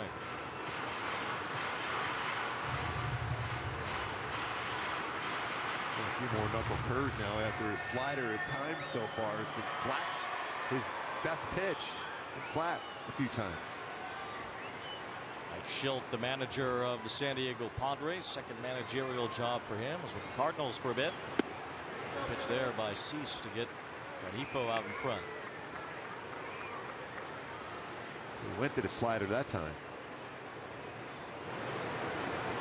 1 ball, 2 strikes on Renifo, going all the way back to July 1st of last year, nearly a full calendar year. Second in all of baseball in batting average. Looking ahead of Luis Arraez on that list. 2 balls, 2 strikes on Renifo here. So far, Cease has thrown 17 sliders, 9 for strikes, including a couple of strikeouts with his slider.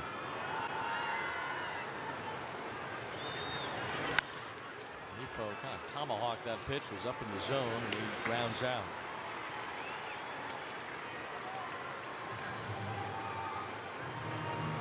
Two away, and the batter will be Taylor Ward.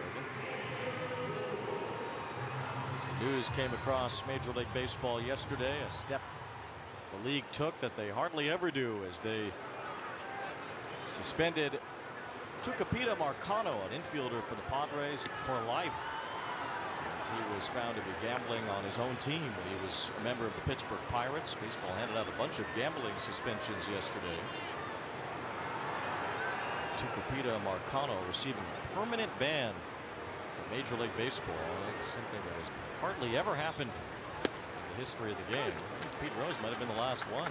Maybe somebody I'm missing along the way, but it's an unusual step. But Major League Baseball trying to lock down any sort of gambling that might be happening across players in the league. That's the big no-no in the rule book. You guys learned that. Yeah, it's the integrity of the game. That's the big sign you had in the clubhouses.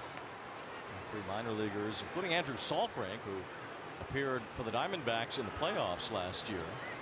He got a 1-year suspension, as did Michael Kelly, and Marcano banned for life. The ball's 2 strikes on Taylor Ward. Fouling back a high fastball. Pretty good hack at that high fastball. You almost go back. He's got 3 in the first 2, including the struck.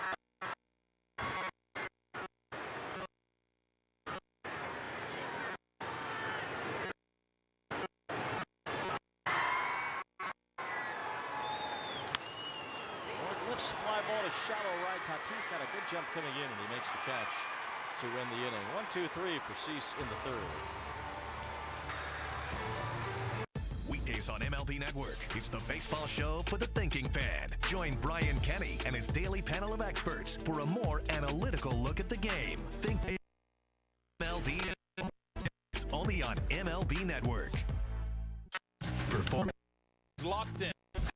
There's nothing more important than him. Work together.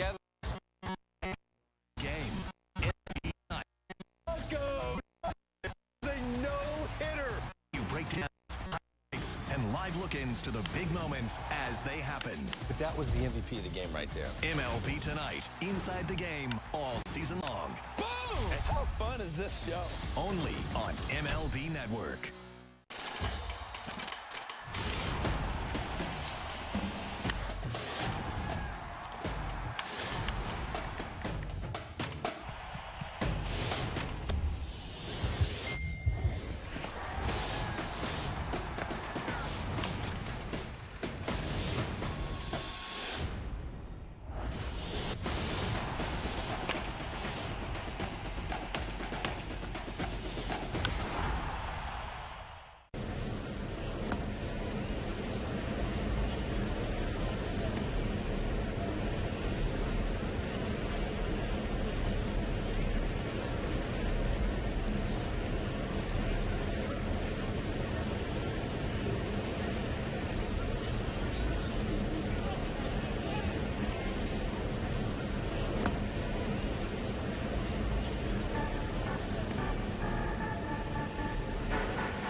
Join your Angels for every Saturday night home game and stay to enjoy a post-game Saturday night fireworks show driven by your helpful SoCal Honda dealers. Visit angels.com/promotions for more details.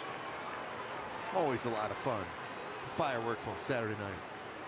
Angels will be home this Saturday night to take on the Houston Astros. 3 more here at the Big A before a road trip next week going to Arizona and San Francisco. Interleague play, lots of it. Well, the Angels are pretty good against the National League. They're even a 9-8 mark.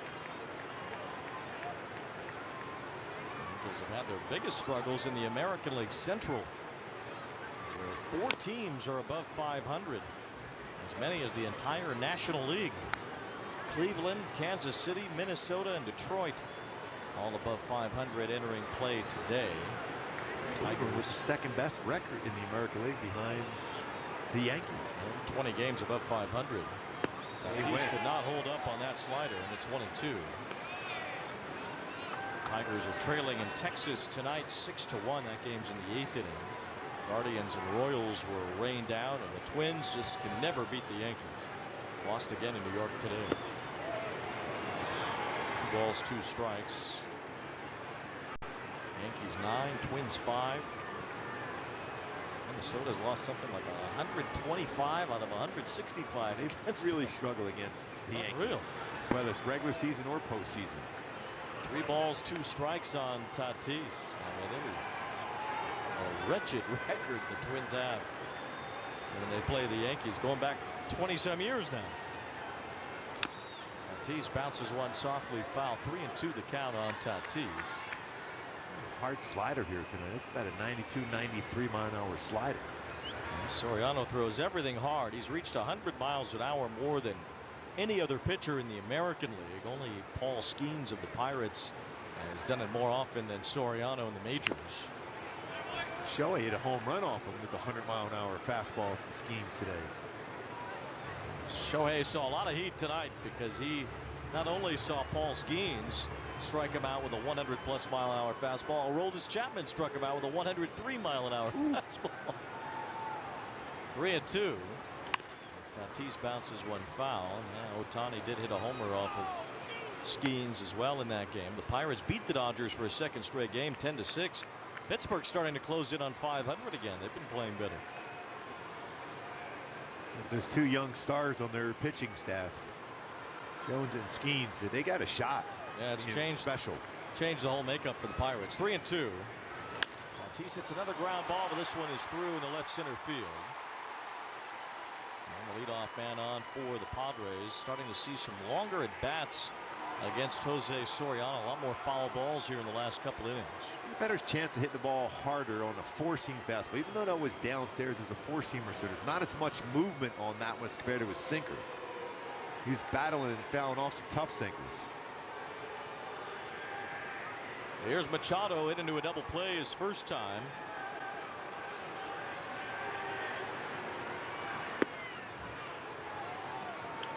Held his swing on that pitch. Double play balls around the major leagues. Well, Manny Machado Has now hit into 11, tied for the major league lead in that category. There's a chance at 12. Renifo gets it to second for one. Paris can't turn it over quickly to first. A tough play with a high hop. And Machado is limping as he crosses first base. Yeah, he's definitely uncomfortable now. Something they cannot afford, San Diego. He's a guy that plays all the time. I'm sure a few more games not on the field for the Padres. It's a little bit too high of a bounce.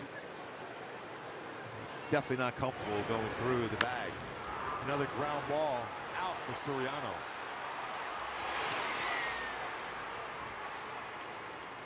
Well, Manny Machado last season was placed on the IL for a short time.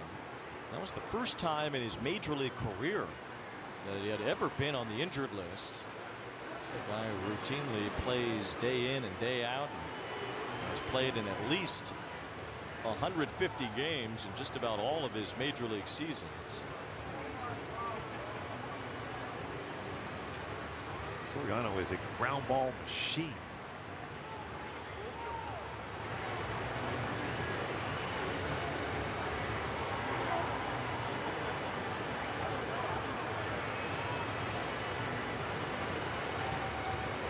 So he's trying to stay in the game here.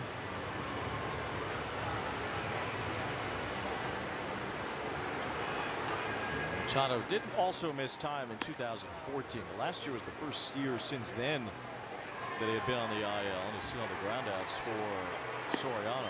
Machado taking his time trying to stay in this game after whatever happened to him running up the first base line.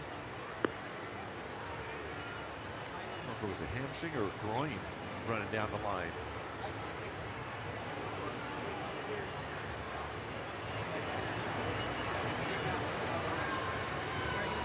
Rogow is the head athletic trainer for the Padres. Mike Schilt out there as well as Machado tries to stick around for the rest of this one. Able to reach on a fielder's choice. It looks like he's going to stay in the game. No, maybe he is. Yeah, now he just made a left turn. Yeah. He's coming out. So Machado was seemingly headed toward first base and then all of a sudden turned into the dugout. He is going to leave this game. The Padres will have to bring in someone else to run for Machado at first. Looks like Donovan Solano will do that.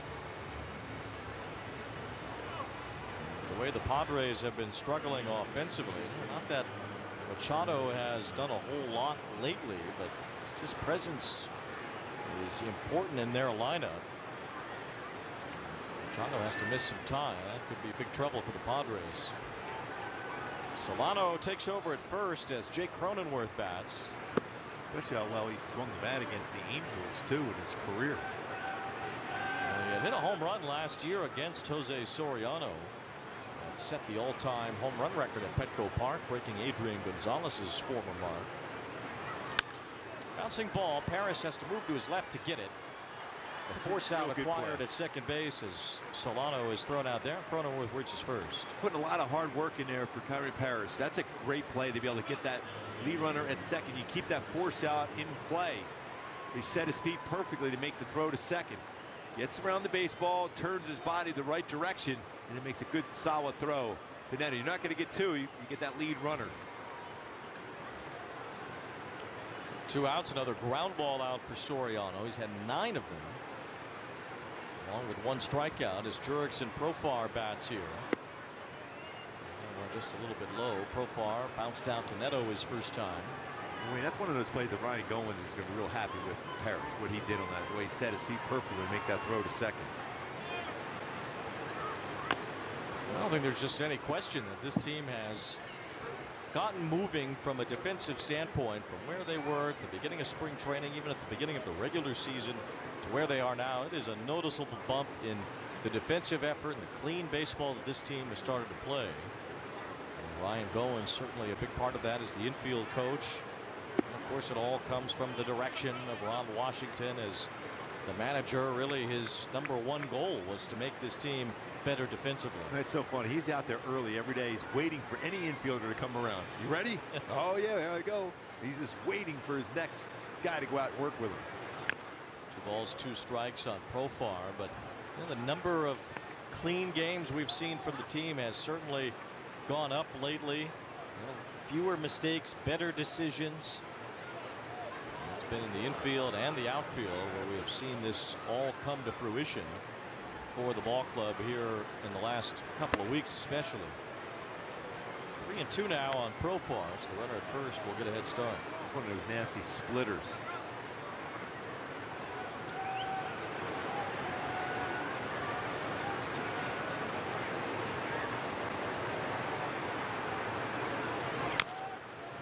Foul ball. So Soriano It'll be some pitches from him because he's majority of his pitches, fastballs are downstairs, so he can make contact with it. That's why he gets a lot of ground ball outs, but there's a lot of foul balls too.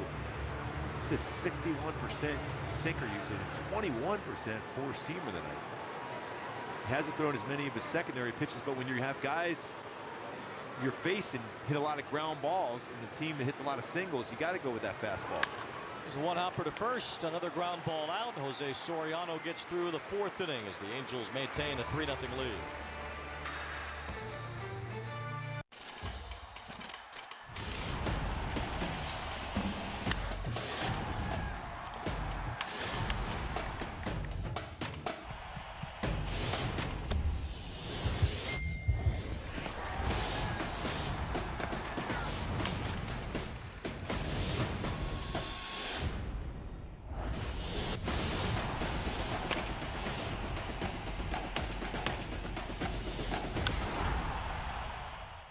Superstar center fielder Julio Rodriguez. Well, I think he's one of the faces of the game. This kid is special beyond words. Julio Rodriguez, listen, at the end of the day, guys, this guy's a superstar. Impossibly! Oh, what a play by Julio Rodriguez! What a life! This is the man right here. I feel like we're a pretty responsible team. Another historic chapter!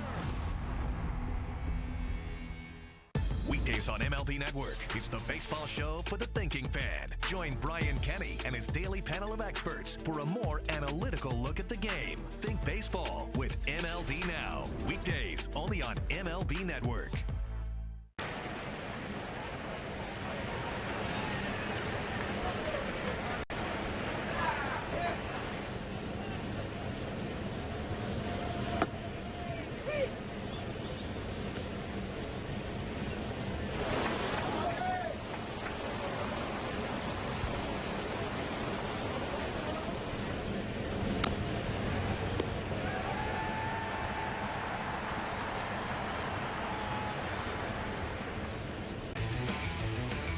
Our Carl's Cam replay. Look at your guy, Bo Jackson, right here.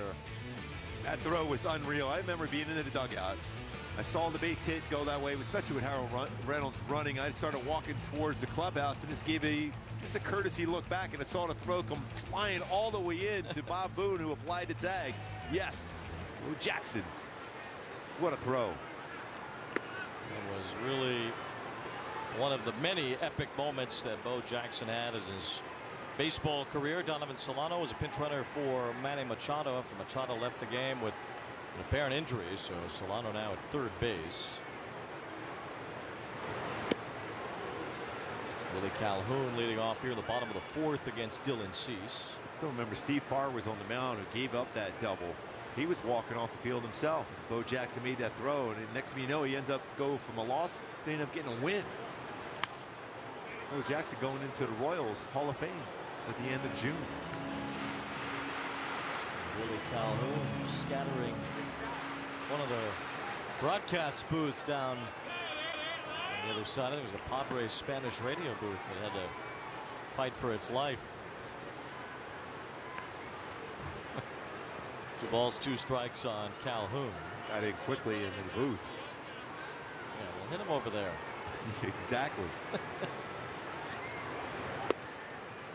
Cease tried the back door, couldn't get it, ball 3. Calhoun off to a good start in the month of June and almost had a base hit his first time. Tatis made a sliding catch on a low line drive to rob Calhoun of a base hit. A couple right fielders with some great closing speeds on baseballs. Tatis Jr. and Joe Adell. Really two of the best defensive right fielders in the game right now. Joe Adell winning Sports Info Solutions Defensive Outfielder Award for the month of May. When you go back to that, when you think about the improvement that Joe Adell has made defensively, it had to make him feel real good. He was so excited when he got that news just a couple days ago. 9 defensive runs saved in the month of May, and got the most among all major league right fielders at the moment. Calhoun with a pop-up left side. Solano newly into the game makes a running catch in foul ground. Got that four-seamer inside on Willie Calhoun. Good battle he had. Cease wins that one, a four-seamer inside. Brings up Kevin Pillar with 1 out. Pillar flied out to deep right field his first time. Mentioned Pillar with the 4th most hits in Angels history through 22 games. Number 1 on that list is our guy Bobby Valentine. He had 32 hits in his first 22 games with the Angels in 1973. And as usual, Bobby V's here today at the ballpark. Wouldn't miss it. No.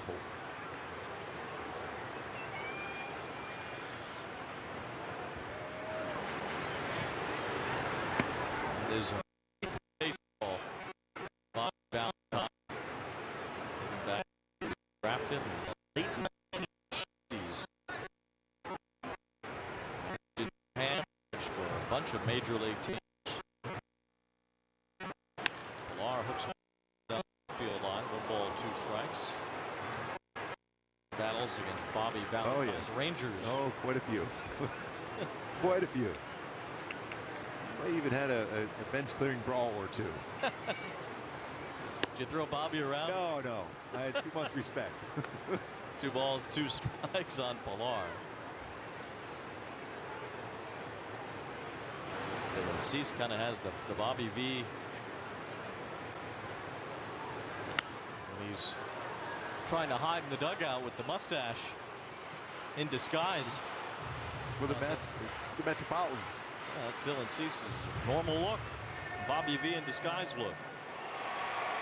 Bobby the World Series in 2000. 2 balls, 2 strikes.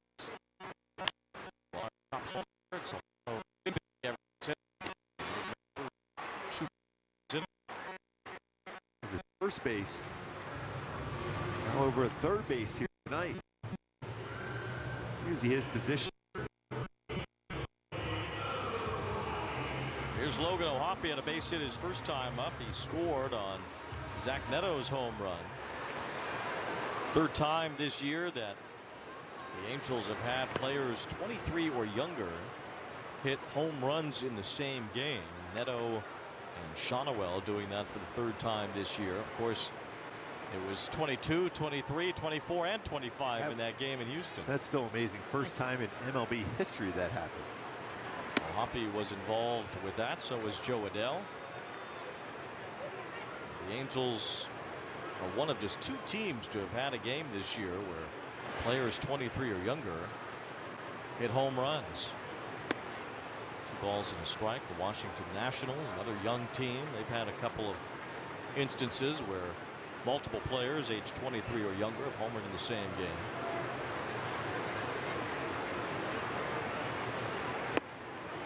Cut there from O'Hoppe, and it's 2 balls, 2 strikes. He was trying to join the home run parade there with that swing. Yeah, maybe they'll do it again. Have an encore of the fire up same game.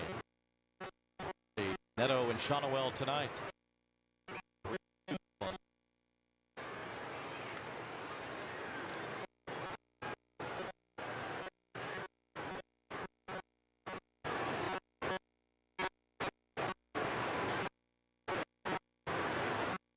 Swing and a miss. Cease with a big fastball, 98 to end the inning. 7 in a row retired by Dylan Cease. It's 200 steps to this boost. Steps are the ones that make yours. For long days. Any place worth going to is worth going in good boots. matter where you're headed, don't forget. This is Kubo. It's a hot sport. Plus, get over the your TV.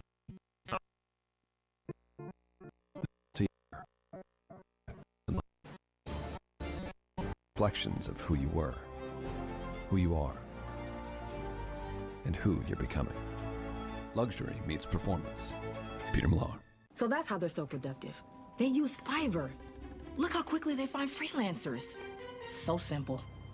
Yeah, but why are they working in the dark? Grow your business easily with freelancers. Fiverr. Weekdays on MLB Network. Show for the thinking fan. Join Brian Kenny and his daily panel of experts for a more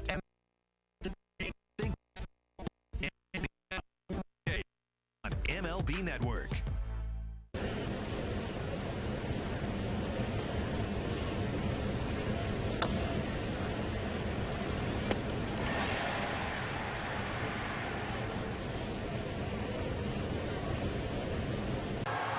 This Father's Day, June 16th, treat Dad like an all-star with the ultimate Angel Stadium experience.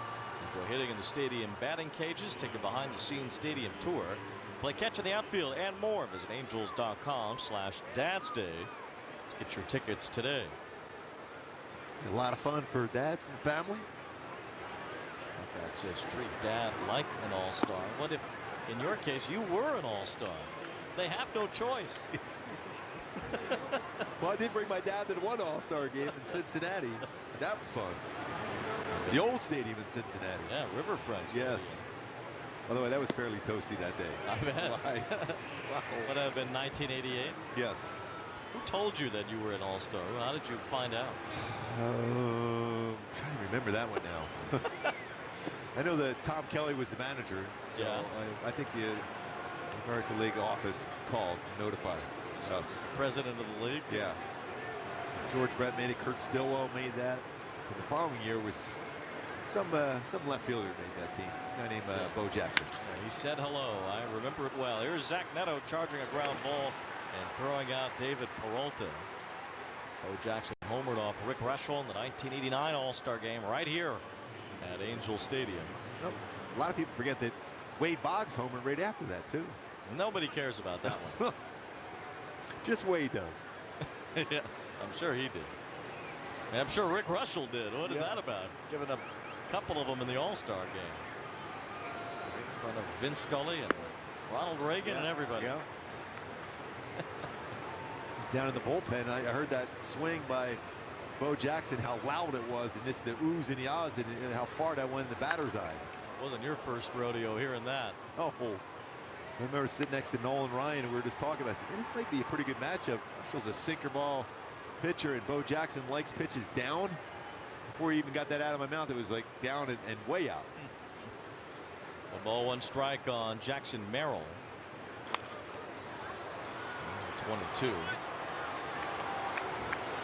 will not be pleased with Soriano's location there on that pitch as he pointed back at the pitcher. And nothing to not like about Soriano's performance so far tonight.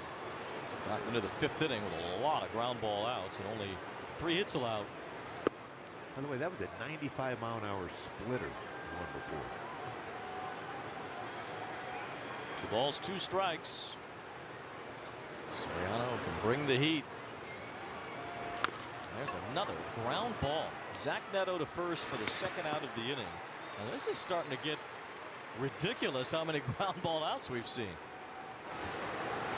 That is a football game to be ground chuck. That is 11 ground ball outs. Now, it's only the 5th inning. Remember that game he had against Texas earlier this year when he pitched into the 8th inning? He had 13 ground ball outs in that game. And the way this is going, he could fly by that. 2 up, 2 down. This has been an infielder's delight. Some Chargers here today, and Coach Harbaugh is a guy that believes in the ground game. So he certainly does. Yeah, so that's part of the thing today.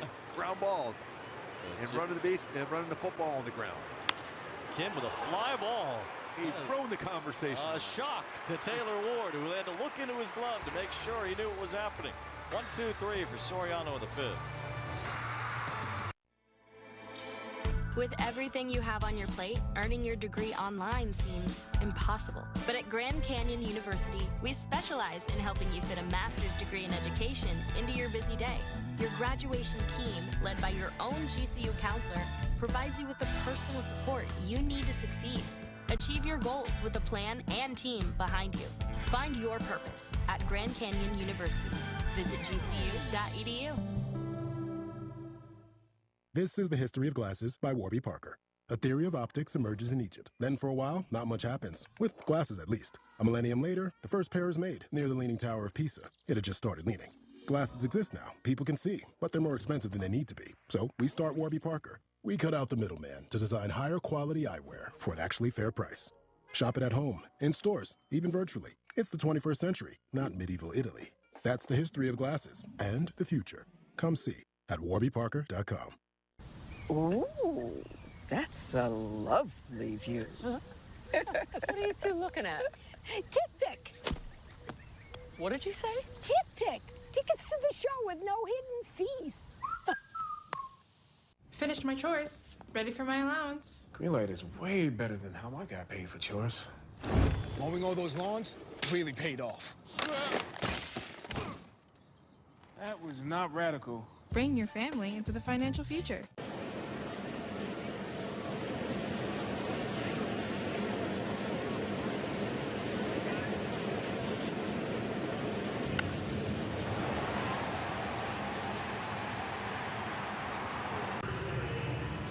Angels got a few runs early off Dylan Cease. Jose Soriano has been tough to square up through 5 innings tonight. The Angels have a 3-0 lead, trying to perform a sweep of the San Diego Padres as the mustachioed Dylan Cease goes to work.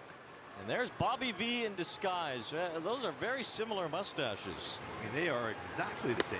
Bobby V's fake mustache from when he was trying to pull the wool over the umpire's eyes while managing the Mets after being ejected from a game. There he is, feet on the table. He's got nothing to worry about these days. It is free and easy. Nothing but breeziness for Bobby Valentine. Yes.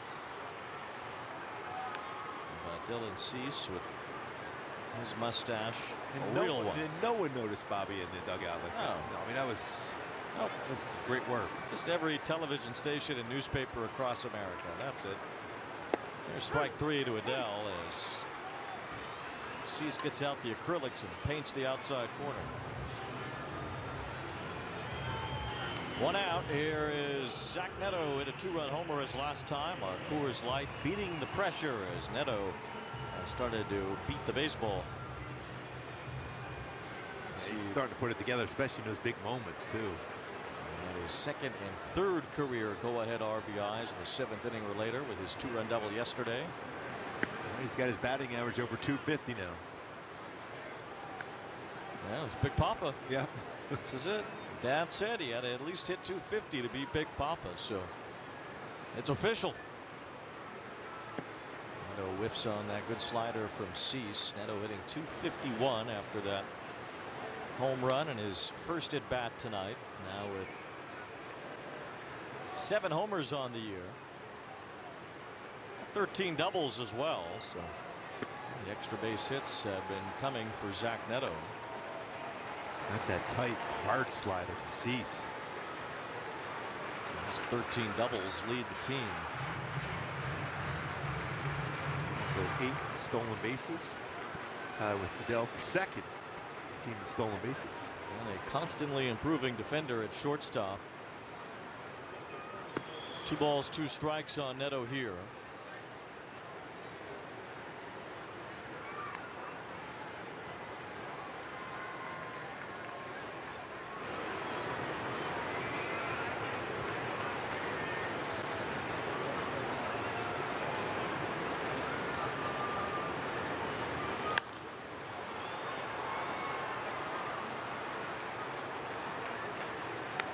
Shortens up a little bit when he has the 2-strike count. Away from the stride, the leg kick.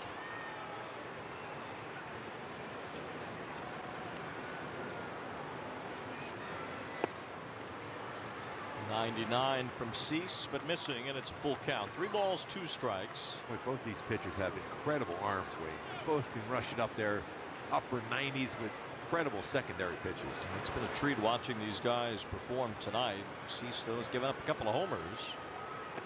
A nasty pitch there to strike out Zack Netto. It's 3 strikeouts in a row for Cease and 6 on the night. 2 up, 2 down in this inning. Kyron Paris will bat after a quick trip with Kia.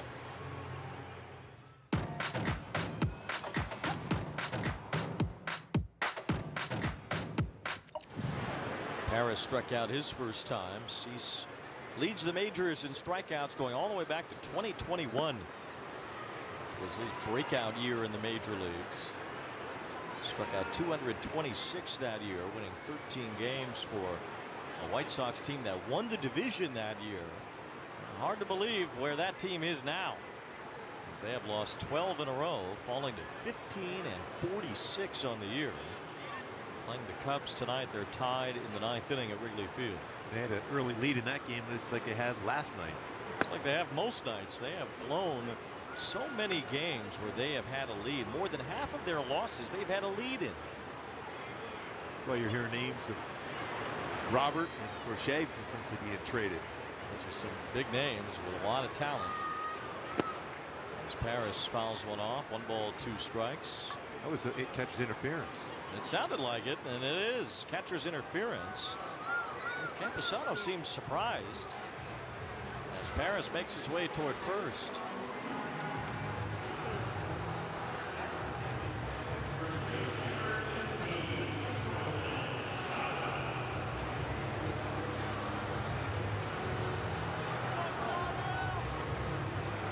It's so hard to see. You see the glove move. Well, you heard it though. Yeah.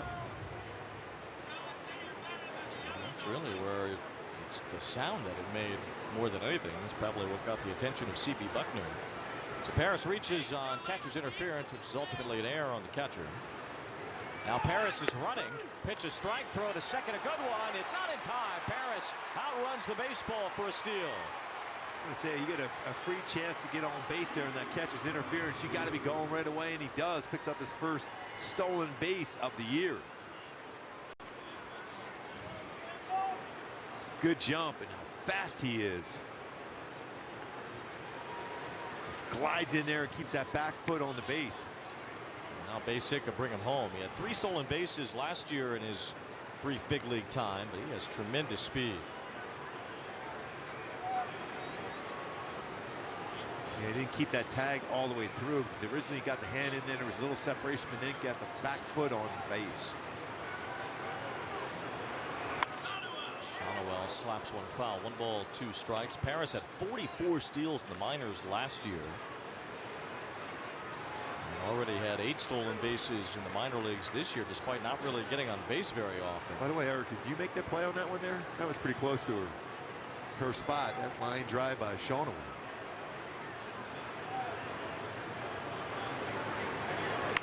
There's another squibber foul. That one had some English on it. Could have stayed fair, but ended up rolling foul.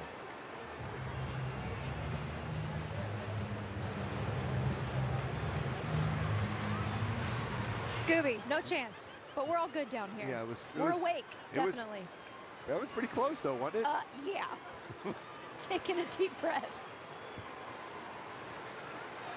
Tell Soriano, you know what? You homered in the first inning. That's where you should hit the baseball.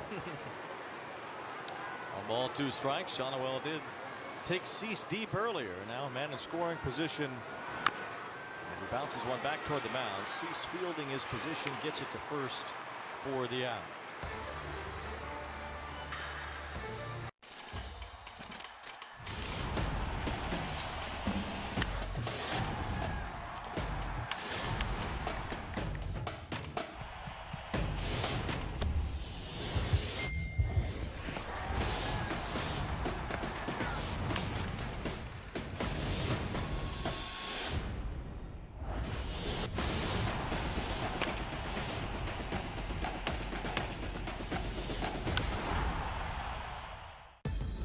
mornings on MLB Network. Wake up to baseball's hottest stories, big name guests, and a whole lot of fun. MLB Central, the show baseball fans and baseball players wake up to. Weekday mornings, only on MLB Network. All the big hits. At the wall, gone! No doubt about it! All the great grabs. Oh, wow! You gotta be kidding me! Put a cape on him! And all the swagger. And he does it in grand fashion! Relive the day's biggest plays all in one lightning-fast hour. Oh, my goodness! What a show! You better believe it! Quick Pitch. Late nights and early mornings, only on MLB Network.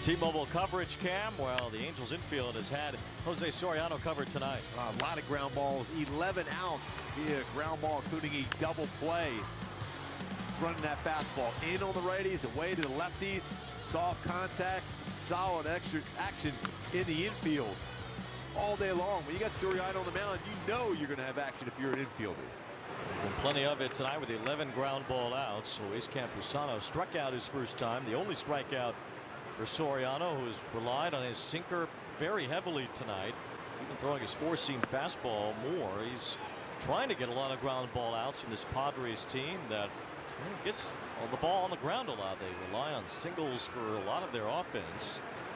So Soriano's really played right into their hands in getting these ground ball outs. Yeah, when you face some teams that are up there trying to do a lot of damage, hit the ball in the air, well, then you use your secondary pitcher when you're facing a club, hits a lot of ground balls and singles, stay downstairs. Line drive and a base hit there for Campusano. That breaks an 0 for 29 as he has a line drive base hit to start the 6th inning. Now the top of the order, although it looks a little different without Manny Machado, who left this game with an injury. It'll be Arise, then Tatis, and then Donovan Solano. He went down and got that one pretty well. Hit that sinker hard. Now you look at numbers, the third time through, different than the first two times through. With Soriano 195, 192, but then jumps up to 306. So that's what you hope they get some more of those ground balls at somebody. There's a strike to Arise, who begins the third turn through the order for the Padres tonight. Arise with a base hit and a ground out. One of the 11 ground ball outs. You could say the tenor of this game really changed when Arise made a big base running mistake in the first inning on a ball that was bounced off Luis Rengifo and bounced away a little bit. Arise tried to go from first to third on a ball that was 20 feet away from third base. Ground ball, third base line, and a base hit. Arise squirts one through. Campusano heads for third as Ward charges after it. Going to second base, Arise. Ward throws it to just nobody as it ends up in the on-deck circle. Campusano scores, and Arise goes all the way to third. Where Taylor Ward was throwing that ball, there was no target there, and the Padres are on the board. Able to get all the way over to third base. Baseball was not hit hard. This placed perfectly. Just punched it the other way. He's a contact guy. Looked like he was just trying to throw it in towards the cutoff man. Netto was somewhat in sight, but Ward was not even really looking his way. Just kind of threw it into the infield and it rolled all the way through. So San Diego has scored. It's an error on Taylor Ward. And it helps Luis Campusano score the first Padre run. Arise ends up at third. Baseball was only hit about 65 miles per hour off the bat, but it was contact made like it's been throughout this game.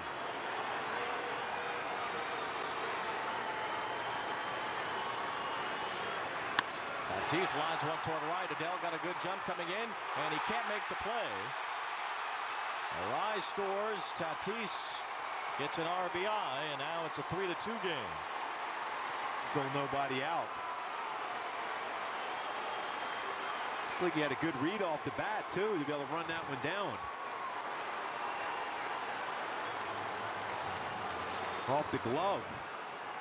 And once in a while, when it's hit like that, it gets right in that bank of lights. I'm so sure he saw that real well.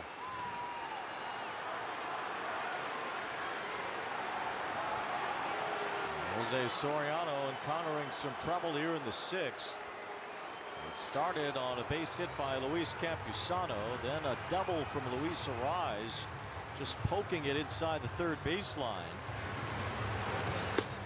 Now Tatis gets an RBI base hit, so it's a one-run game as we pause for a quick word from Hyundai. With features you won't find on CR-V, RAV4, or Forester, only a Tucson compares to a Tucson. Tatis is 3 for 3 after his RBI single. Between Arise and Tatis, they've had 5 of the 6 Padre hits. Normally you'd see Machado here.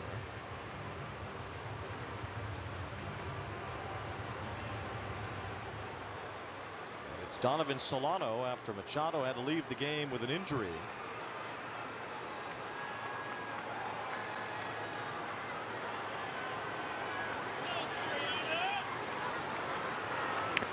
Surprisingly, last year when Machado missed some time, the Padres played well. They were 15-9. It is surprising considering how important he is both on the offensive side and the defensive side. Soriano would love to get a ground ball at an infield to get 2 outs with it. There's a ground ball. Soriano knocked it down. Throws to second base. Paris to first. Not in time. I think if he lets that go, that is a double play, but your normal reaction, especially the glove side, is to go after that baseball. I think they'll take a look at that one. It looked like a bang-bang play at first. Yeah, he got his foot down. Solano was able to beat it. 1 out.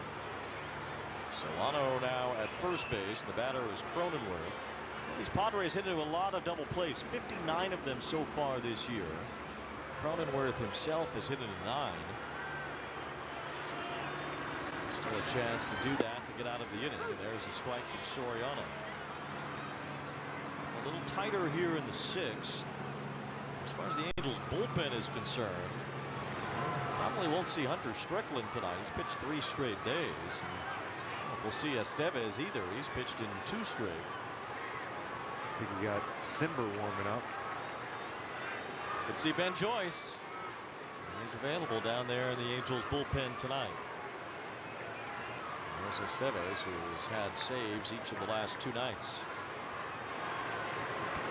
This game is tightened up. The Padres have scored twice here in the 6th. Defense has been so clean through the first couple of games here, even early on. I'm looking for some clean defense right here to get through the inning and maintain the lead.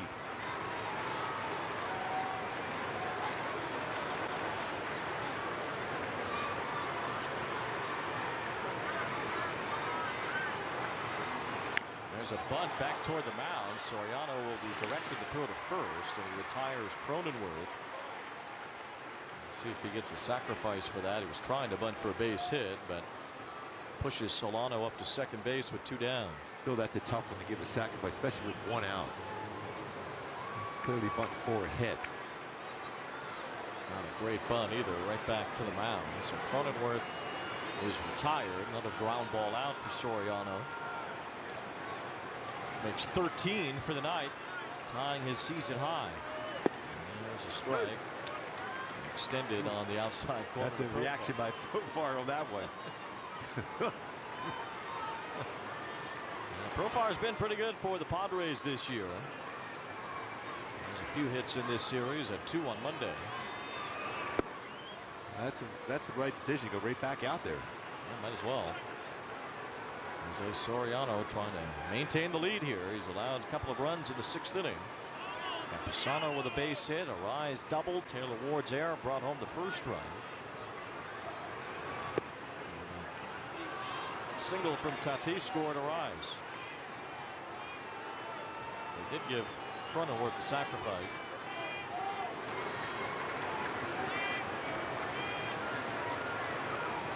Two balls, one strike on Profar. There's a hot shot out towards center field. Pilar got a good jump after it. He makes the catch, reaching out at the warning track, bumping up against the wall. Kevin Pilar helps the Angels hold the lead. Superman out in center field. Pilar runs it down. Within baseball, we are part of one team. We are part of one team. We are part of one team. As we focus on mental health and wellness. We're all in this together. We're all in this together. We're all in this together. So let's be kind to each other and ourselves. It's okay to ask for help. It's okay to ask for help. It's okay to ask for help. Skubal has been brilliant. His stuff is absolutely nasty. Got him swinging. My man Tarek Skubal is on another level. Swing and miss. Turned him inside out with a slider. He's able to control the zone with multiple pitches. It is a changeup, and it is ridiculous. I think Tarek's going to have a big year. Skubal just having his way. You have been off to some kind of start in 2024. Confidence and aggressiveness in the zone is how I pitch, so it's been good so far. You talk about getting tied up in knots. He's just carving one of the top young pitchers in the sport. Weekdays on MLB Network, it's the baseball show for the thinking fan. Join Brian Kenny and his daily panel of experts for a more analytical look at the game. Think baseball with MLB Now. Weekdays only on MLB Network.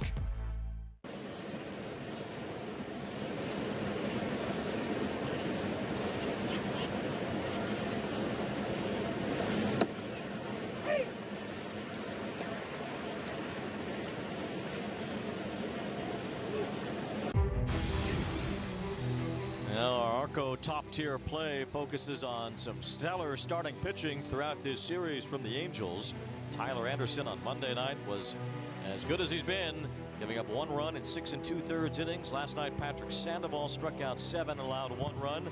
Tonight, Jose Soriano has given up just 1 earned run, 2 total in his 6 innings so far, and a ton of ground ball outs from Soriano, as the Padres did touch him up a bit in the top of the 6th inning, but he was able to keep the lead as Luis Rengifo leads off the home half and looks at a strike. Yeah, 2 of the baseballs hit pretty hard. It's still an excellent outing for Soriano again, trying to pick up his first W at home. 1 ball, 1 strike. Soriano's had a much better ERA on the road than at home, but a lot of that is sometimes just coincidental. Yeah, he had that one tough game at home where a lot of things went against him. That's why that play in the 1st inning, the rise out there at third base, was huge. It was a game-changing moment early on. The Angels scored some runs early off Dylan Cease, although he has shut them down since then. The Angels have not had a hit since the home run by Zack Netto in the 2nd. 1 ball, 2 strikes on Luis Rengifo leading off here in the 6th inning. Cease missing with a high fastball, 2-2. Dylan Cease will end up around 100 pitches or so. He's thrown as many as 113 in a game this year. So the Padres will certainly let him go. Rengifo smacks one the other way and has a base hit. That's a great swing. That's a slider out over the plate, away, went with the pitch. Almost a swing like Arise would do. He's been that kind of hitter over the last year. Arise say that's, yeah, stayed on that slider, shortened up, went the other way. This is a real solid swing for Rengifo. Now you have to keep an eye on him on the bases. He has 14 stolen bases so far this year. Pretty big lead. He's running. Pitch is high and tight. Campusano's throw is in plenty of time. Rengifo did not get a great jump. And Campusano throws him out. Campusano got almost like it was a backup pitch out. Upstairs where it's easier, quicker on the transfer. His pop time was solid. Able to throw him out rather easily. It was a whole mess of a combination of things that got Rengifo caught there. 1 out now. Bases empty for Ward. It's 2 balls, no strikes. He's still pumping it in at 99. Yeah, he's bringing it up there. He's feeling it now. Especially the team got him back in the game. Padres scored 2 in the top of the 6th inning. One of the runs was unearned thanks to an error by Ward, who just flung the ball into the infield as the Padres were advancing on the bases. Ended up getting one more base per base runner after that play. 3 balls and a strike on Ward.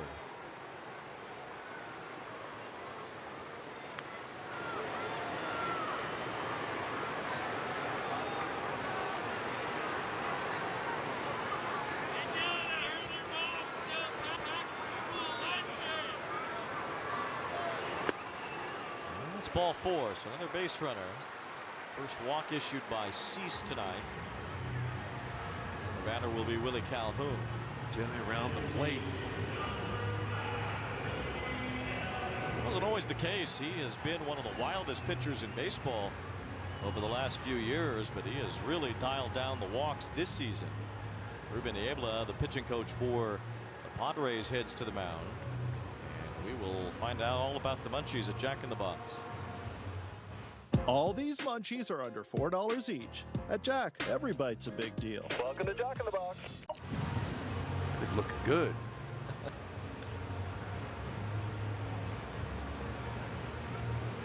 Long conversation here. CB Buckner goes out to the mound to break it up.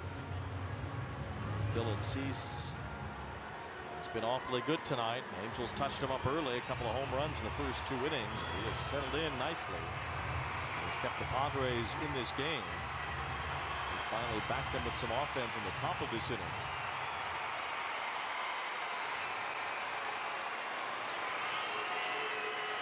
There's Willie Calhoun 0 for 2. Takes ball 1. Gonna rocket his first at bat, long at bat, second at bat.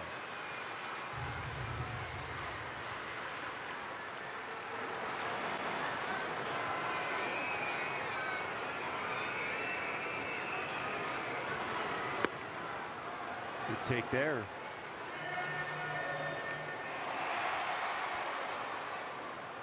Calhoun had an 8-pitch at bat his last time up.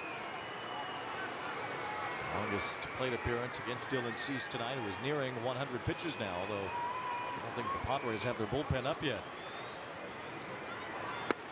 This is one guy you trust with a high pitch count to maintain his stuff, and he has certainly done that, as he is still hitting in the high 90s despite being nearly 100 pitches in. Yeah, he's riding the 4-seam fastball effectively. About in this day and age where it seems like everybody's a great athlete. And not everybody can do what Dylan Cease is doing tonight, pitching with this kind of velocity this late in the game. Maintaining the exact velocity. Calhoun able to hold up on that 98. 3 balls and a strike on Willie Calhoun. A big swing, but a foul at home plate makes it 3-2. Another 98. Think about how many games we see. How often is it where a pitcher is about to throw his 100th pitch and nobody's up in the bullpen? His 4th full count. He's still got such life on his fastball. Generally, he throws his slider quite a bit on a 3-2 count to lefty, but his fastball has been so good, I don't know if he's going to do that. Calhoun with a fly ball to the right field line. Tatis a long run after it. He closes in on it and makes the catch in foul territory. We got him out in front on that slider after 98, 98, 98, and high five to some Padres fans down the line. 2 outs. Now Kevin Pillar will be the batter. Pillar 0 for 2. The Angels trying to sweep this series. And to this point, the Angels have had the harshest schedule in Major League Baseball. Their strength of schedule has been the toughest. Pillar swings and misses there, but from now to this point until the end of the season, they have the 2nd easiest schedule remaining. Well, maybe all these lessons learned for this Angels ball club against quality teams early in the season can turn into more victories as they go along. They have finally won a home series. Now they are trying to hold off the Padres to sweep this series tonight. It's been a really good series so far. All 3 games been tight. This young team has played a lot of close games. They have certainly been battle tested, whether they've come away with those wins or not. They've learned a lot from it, just being in these 1- and 2-run games against really good teams. That's one thing Ron Washington said.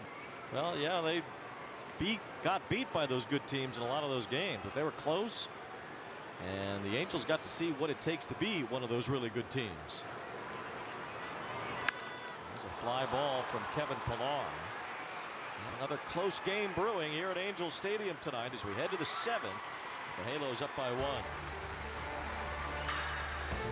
Within baseball, we are part of one team. We are part of one team. We are part of one team. As we focus on mental health and wellness. We're all in this together. We're all in this together. We're all in this together. So let's be kind to each other and ourselves. It's okay to ask for help. It's okay to ask for help. It's okay to ask for help. Get inside the game with MLB Tonight. There's nobody more important than him. Bringing you the big moments as they happen. Blanco throws a no-hitter. MLB Tonight. Boom! How fun is this show? Only on MLB Network. Superstar center fielder Julio Rodriguez. I think he's one of the faces of the game. This kid is special beyond words. Julio Rodriguez, listen, at the end of the day, this guy's a superstar.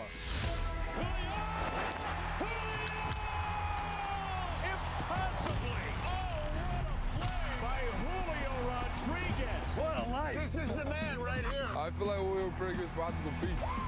Another historic chapter!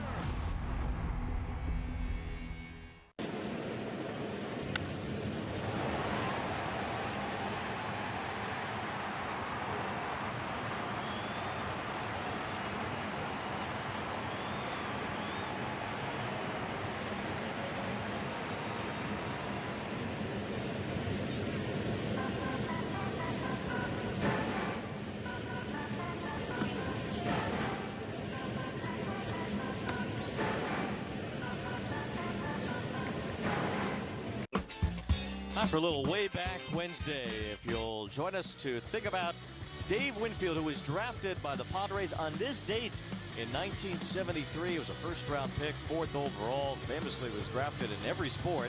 But he later ended up as an Angel. He was traded from the Yankees after a long and tenuous relationship, to say the least, with George Steinbrenner. Winfield pretty much denied every single trade possible until he finally got one he liked, going to the California Angels in 1990, traded for Mike Witt. Yeah, I remember that cycle he hit for as an Angel against Kansas City. Also won a world championship with the Toronto Blue Jays. He was still very productive into his late 30s and early 40s. He got drafted by all 3 teams. All three sports, yes. The Padres drafted him on this date, June 5th, 1973. So Dave Winfield, Hall of Famer and a former Angel. Our way back Wednesday collection as David Peralta swings and misses. Adam Simber could use a good outing. Anyway, one of the most intimidating hitters in baseball, would just jump and scream off his bat. Yeah, you had to face him quite a lot in the American League. There's a liner right to Shonowell, perfectly placed off the bat of Peralta, 1 away. Winfield and Steinbrenner hate each other. Yeah. You drop on a Mr. May on him. It's unfair because, Yes. I mean, his numbers were still fantastic. Winfield had a bad World Series against the Dodgers in 1981. And that was when Steinbrenner lost all the juice for Winfield. There's a base hit for Merrill the other way. Reggie Jackson had just left the Yankees to come to the Angels, and Winfield was kind of considered the next Reggie Jackson in New York. And after that 1981 World Series, and Steinbrenner feeling kind of had, I guess, by the contract language, is Steinbrenner was just done with Winfield, but they stuck together for 10 years. Yes, he did. And here's Ha-Sung Kim as he bats with Merrill at first. A 1-run game here in the 7th. Kim is 0 for 1 with a walk and a fly out. Merrill's got good speed. Simber has a great pickoff move. Already 2 pickoffs this year for Simber.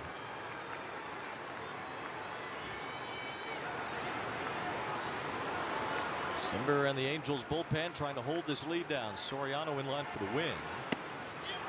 Wow, that's right down the middle of the plate. That was in the zone by plenty.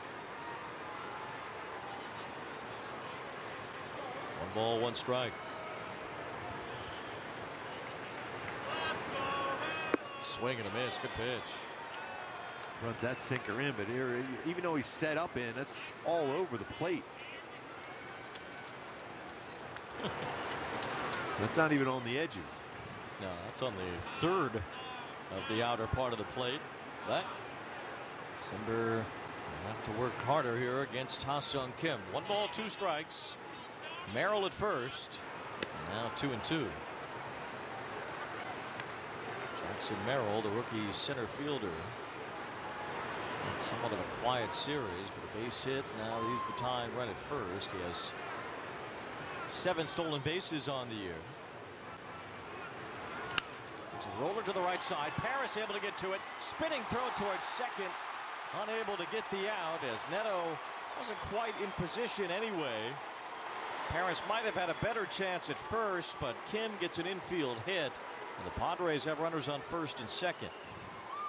It's one of those plays too. All you got to be thinking of is this 1 out. It's going to be a tough one to double them up. Merrill runs too well.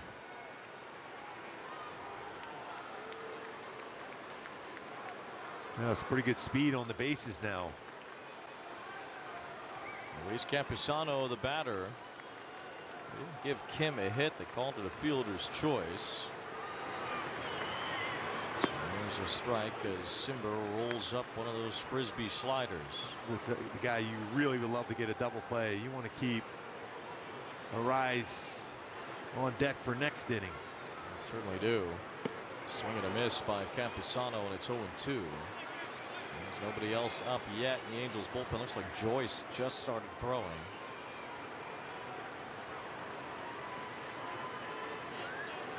The balls and 2 strikes. There's a foul. I can hear the mid popping on the I heard it microphone. from out here.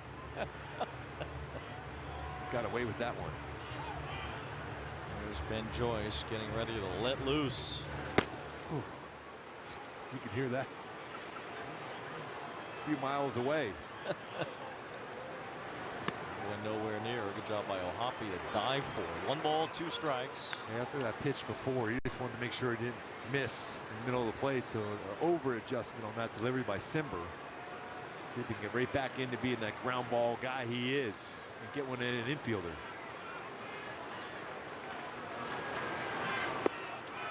2-2.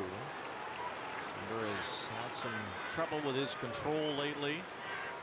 He's given up a base hit to Merrill here in the 7th, and then Kim reaching on the fielder's choice. Padres with tying and go-ahead runs on as Campusano pops it up. Infield fly rule should be in effect here as Shonowell makes the catch in fair ground. And now 2 down. It's a big out. You still have to face Arise.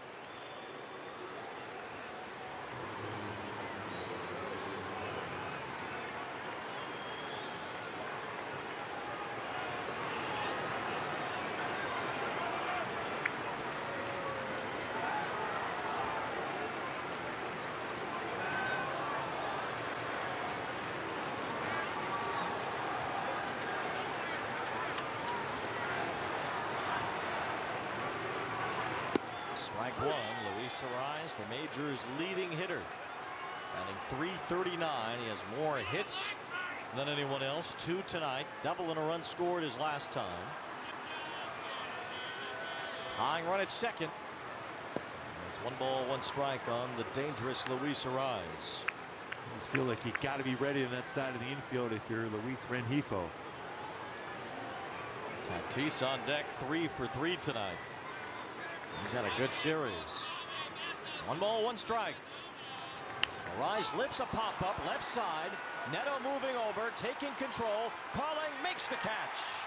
What a play, what a pitch by Simber. He's pumped up. Got Arise to pop it up. Scoreless 7th for Simber, and the Angels still up by 1.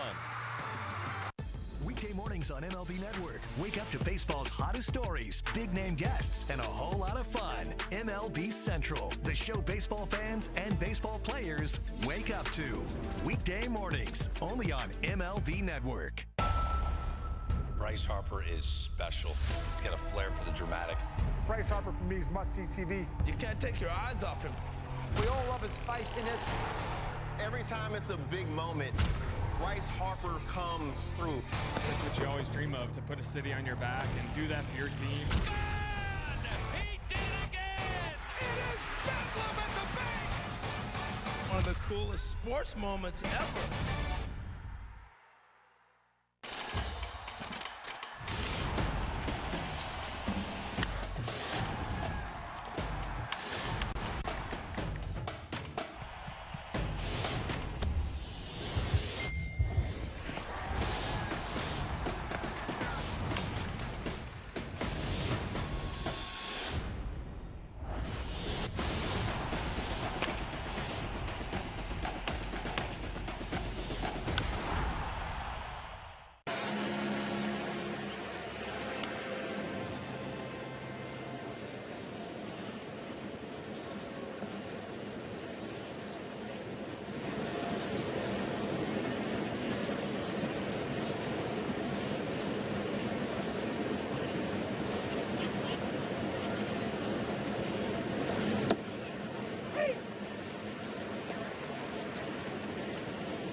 Angels baseball and Valley Sports brought to you by Hyundai. With a brand new Hyundai, there's joy in every journey, and by California Community Colleges. Enroll today at iCanGoToCollege.com. Logan O'Hoppe leads off the bottom of the 7th. New pitcher for the Padres, lefty Wandy Peralta, deals ball 1. Yeah, he's got a good fastball. He could be 93, 97, but he has a plus changeup and a slider. Dylan Cease went 6 innings, allowed 3 runs, all of them in the first 2 innings on homers. There's a base hit the other way for O'Hoppe. Got some traffic the last couple of innings, the Halos, but got to try to manufacture a run or 2 here to get some breathing room.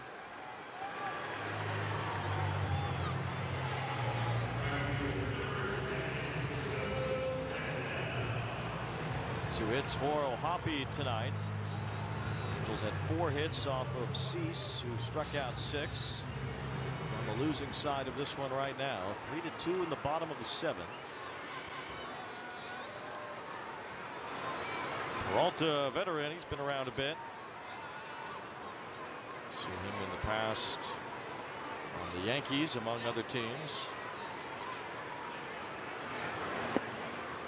Ball 1 to Joe Adell. Last few years with the Yankees. San Francisco before that at a 2.83 ERA last year for New York. Get wild. 30 walks in 54 innings last season for Peralta. Joe Adell 1199 OPS versus lefties. He's been much better against left-handers than right-handers. Could not hold his swing there. He didn't seem to enjoy that call from Edwin Jimenez, the first base umpire. It looked like he went on it, though. Ball 1 strike. 1-run lead here in the 7th. There's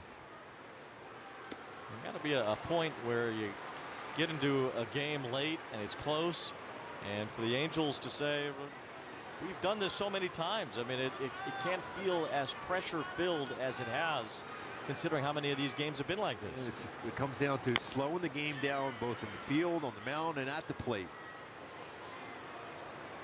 Sometimes you get too quick, the game speeds up. If you just slow it down, that's the key.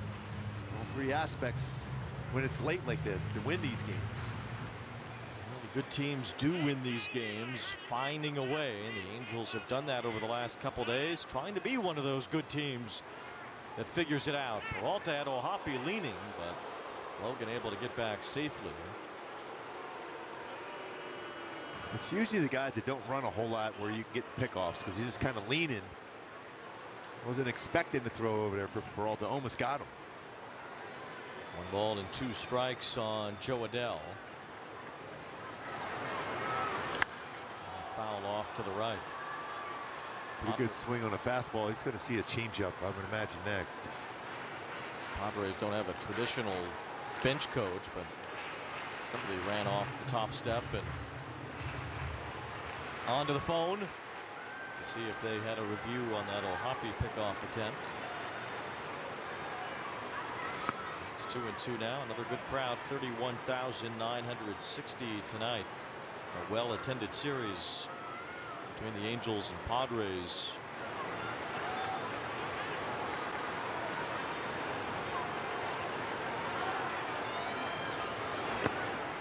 Full count now on Adele.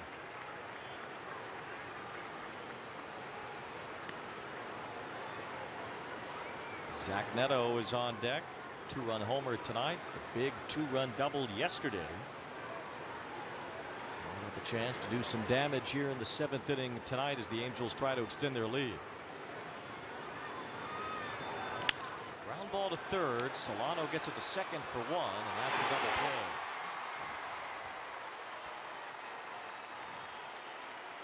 Back to the 2nd inning with Zack Netto. Hit a 2-run home run. Fastball. Lifted that out past that 390 sign. Take a look at our StatCast 3D powered by Google Cloud. Exit velocity of 105.4. Going 406 feet for a 2-run home run by Big Papa. 7th home run for Netto on the year. He takes a strike from Peralta. He also has 8 steals. Only 2 other Angels shortstops have had 7 or more homers and 8 or more steals even through the end of June, let alone this early in June. There's a line drive base hit for Netto. Andrelton Simmons in 2017 and Dick Schofield in 1987. As Netto has another hit, his 2nd tonight. Nice job bringing his hands up on that 4-seam fastball. So 2 well-hit baseballs on 4-seamers today. Looks like Ben Joyce is going to get the 8th inning. It'll be quite an opening act for Ben Joyce to his 2024 season. If he is brought into a close game late against the Padres, and that seems to be the case for Joyce as he's getting ready. Paris inside out, swung toward right. Tatis after it, makes the running catch. Boy, you can close on every baseball hit that way.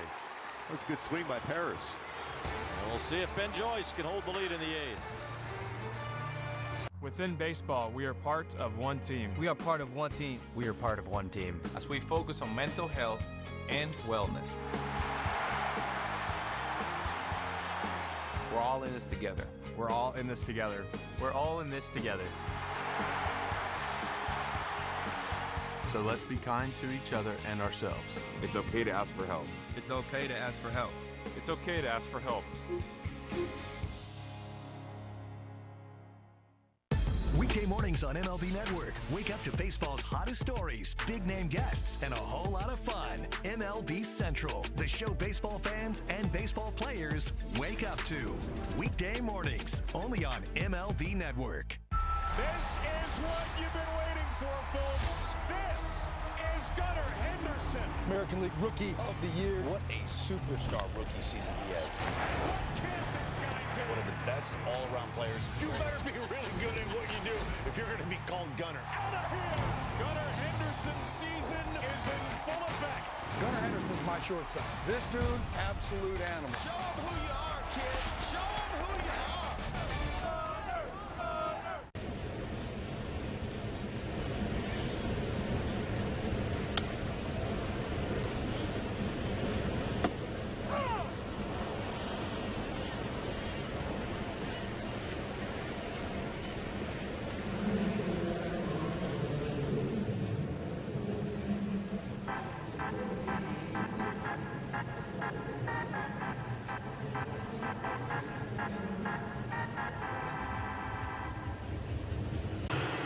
Experience Angels baseball at the Coca-Cola Friends and Family Fun Pack for only $44 plus fees. Get 4 tickets, 4 hot dogs, and 4 soft drinks. For more information regarding the Coca-Cola Friends and Family Fun Pack, visit angels.com/funpack.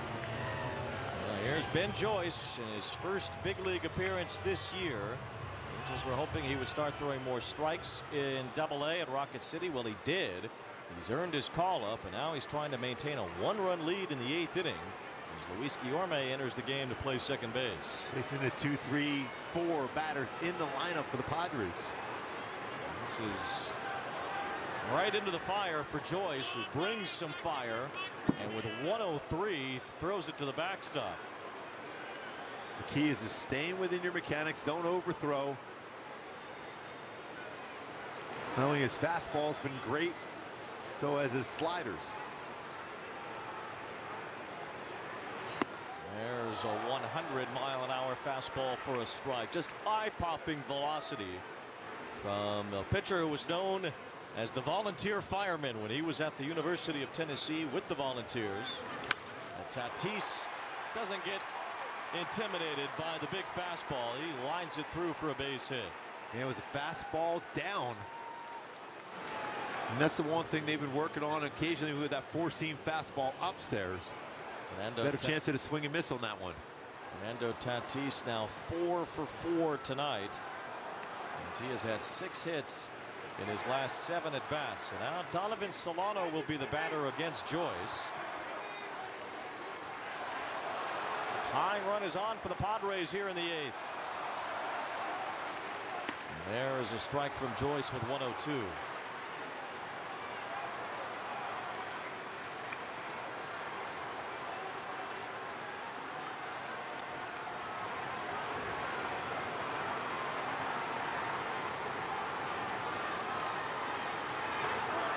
To first. Wonder if it's 100+ on the throw to first as well. Tatis Jr. with 6 stolen bases, but caught twice.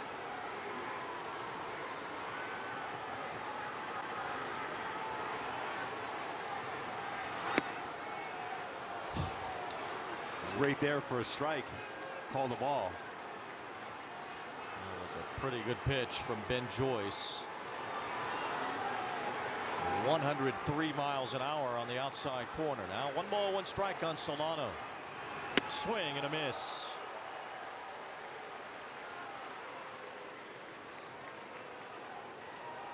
Joyce drafted by the Angels in 2022, a 3rd-round pick.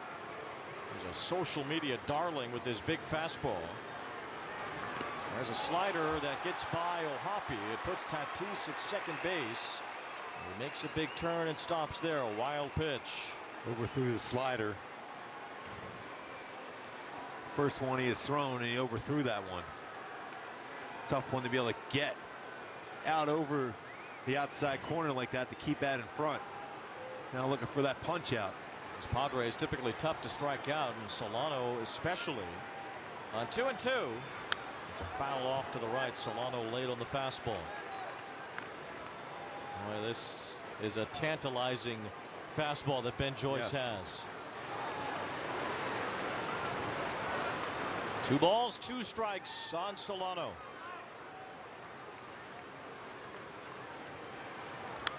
And another foul.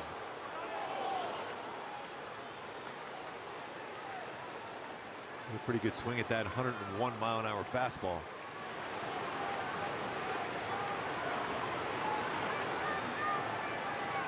Slider would be the pitch to get a strikeout with, but it's just got to make sure he doesn't overthrow it. Only thrown 1. It was a wild pitch. There's the fastball missing for ball 3. There's nobody up right now in the Angels bullpen. As Ben Joyce has to battle through the heart of the order here for the Padres in a 1-run game in the 8th inning.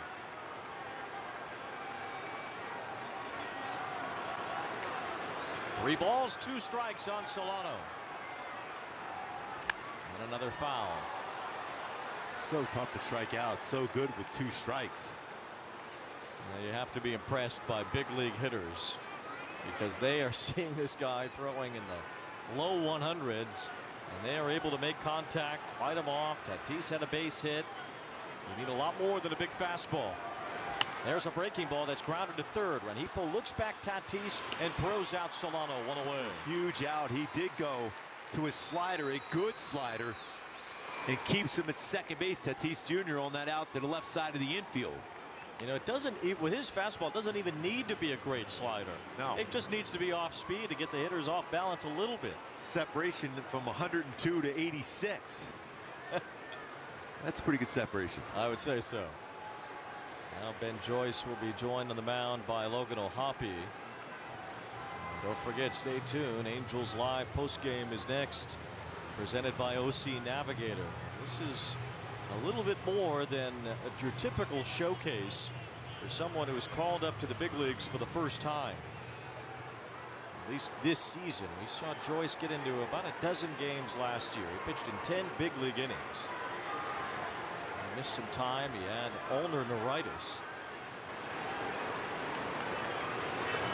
There's a swing and a miss by Cronenworth. 103.1. Wow. Yeah, Mason Miller going for the A's tonight too on the mound. 2 young arms throwing 103. Miller averaging well over 100 with each of his fastballs, and Joyce can do that as well. Swing and a miss. 101.3.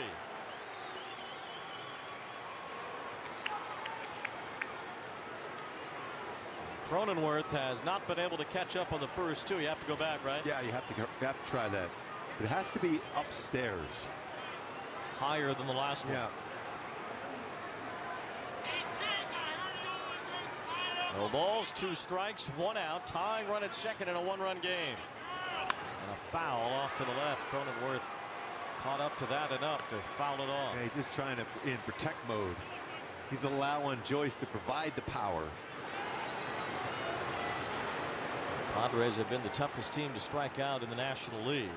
They've only struck out once tonight. Bouncing ball back toward the mound. Joyce has it. Underhands it to first. Tatis did not get a good read. He stays at second. Another out on the ground tonight. That was 102. Now, Joyce never looked at Tatis. That's the surprising thing. He didn't go or even look at him. So now 2 outs. And the batter is Jurickson. Profar is 0 for 3. High fly ball, right field. Moving after it is Adele. Over toward foul ground. He makes the catch. Great job. Up against the sidewall. Great job by Ben Joyce. Nice play by Joe Adele. Bringing the gas. Puts up a 0 for Ben Joyce. A big 8th inning from Ben Joyce in a 1-run game.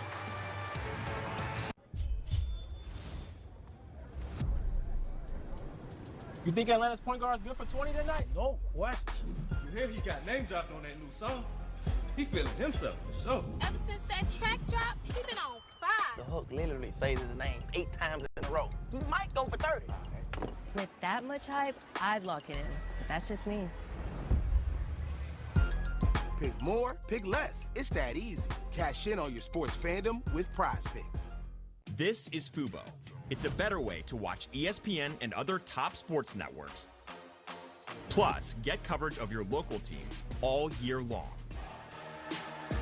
Start watching at FuboTV.com. With the Game Time app, I paid 60% less than this guy. What? And it's not just sports tickets. It's also concerts. Performances, too. Oh, come on! Download Game Time. Last-minute tickets, lowest price, guaranteed. All the big hits. At the wall, gone!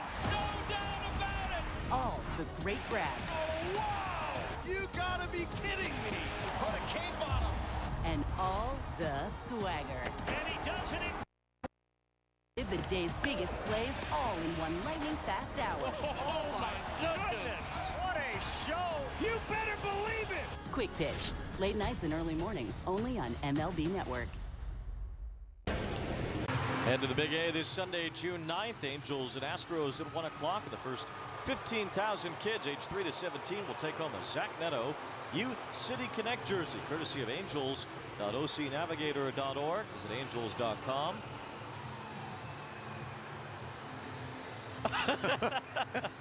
Slash promotion. It's a solid look, don't you for think? more details. That is tight. Yeah, you think? That's why I felt that last half inning. Yeah, all these games are tight. There's a nice play by Arise with a backhand, and Shotwell retired at first. I can't breathe. Help, Wade. I mean, for a youth jersey, what are you, about 6'10"? I mean, that's that's still kind of fits. Yeah. It's a great look, though, don't you think? Yes, I really do. Really. I really do think so. I can't walk through the stadium after the yeah, you're gonna have to walk like this, though. Yeah, I think it'd be great. like the Marshmallow Man.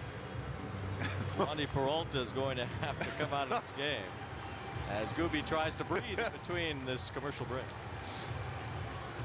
When something is off, it can feel hard to hide. I just learned I'm losing my hair. I think I'm depressed. I have ED. At Hims, you don't have to hide. You can find treatments for weight loss, hair loss, mental health, ED, and more. Made with doctor-trusted ingredients. Your prescription plus any follow-ups are handled 100% online by a licensed medical provider. And if prescribed, treatments are shipped right to you. Going up. Get started today at hims.com. Have you heard? Soda's not a dirty word anymore. Introducing Poppy, the best thing to happen to lemon lime since, well, lemons and limes. It's the iconic, refreshing flavor you crave, but with 3 grams of sugar. Real lemon, real lime, real juicy flavor. The future of soda is now, and it's called Poppy. Poppy, soda's back. When it comes to tickets, pick TickPick. You're picking the best prices guaranteed, with no hidden fees ever. Pick from thousands of live events. No hidden fees, more savings. Download the TickPick app. Join the million-plus fans who have made game days more entertaining by playing along on Underdog. Basketball fans from all over the United States have won over $1 billion. Underdog Fantasy, calling all dogs. What is the dumbest? Angels baseball and Valley Sports brought to you by Spectrum. Get Spectrum Internet, mobile, and TV. Visit Spectrum.com for details. By Nissan, buckle up for an epic test drive at the Nissan Thrill of Summer sales event. And by Safety Shot, world's first rapid alcohol reducer. Extend the night, enhance the morning. Zack Netto has enhanced the Angels' night. He hit a 2-run homer in the second. Nolan Sandoval, a leadoff homer in the first. Here's Johnny Brito, one of many former Yankees on this Padre roster, dealing a strike to Luis Rengifo. 95 to 99 range too with his fastball. Throw a curve, slider, and changeup. There's a bouncing ball from Rengifo as Cronenworth on the outfield grass throws him out. So 2 up, 2 down in the inning. It's some ground balls tonight. Notice how Mike Schilt did not want Johnny, or rather Wandy Peralta, to face Rengifo, because Rengifo leads the majors in hitting against left-handed pitching. Tony Loke's a great groundskeeper for the Angels. Going to have some work to do. Get this infield, that dirt around home plate repaired after all that ground ball. There's a strike to Taylor Ward. Well, you know, they don't have to worry about rain, so. Yeah, that is a plus. Matt Moore is warming up in the Angels bullpen. So there's your answer for who will pitch the 9th inning tonight. Mentioned Hunter Strickland unavailable, pitching on 3 straight days. Carlos Estevez had worked in 2 straight days, getting saves on Monday and Tuesday. And Luis Garcia could have been an option as well, but with the part of the order where the Padres are, they've got a left-hander in Peralta to lead off, and then another lefty in Merrill, and then a right-handed batting Kim. So Rod Washington wants the lefty-lefty matchups to start the inning. Now a pitch timer violation against Taylor Ward, I believe. Or did he call time? He must have called time because there's 2 strikes. 1 ball, 2 strikes on Ward. And there's strike 3 anyway. So Brito makes it a 1-2-3 inning. We go to the 9th. Angels trying to protect a 1-run lead, looking for the sweep at home.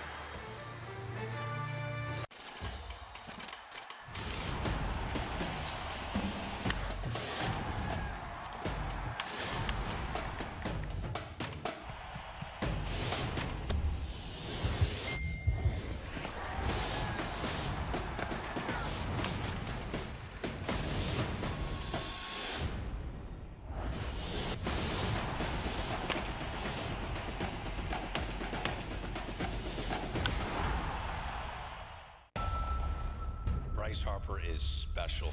He's got a flair for the dramatic. Bryce Harper for me is must-see TV. You can't take your eyes off him. We all love his feistiness. Every time it's a big moment, Bryce Harper comes through. That's what you always dream of, to put a city on your back and do that for your team. He did it again! It is Bedlam at the bank! One of the coolest sports moments ever. Get inside the game with MLB Tonight. There's nobody more important than him. Bringing you the big moments as they happen. Blanco throws a no-hitter. MLB Tonight. Boom! How fun is this show? Only on MLB Network.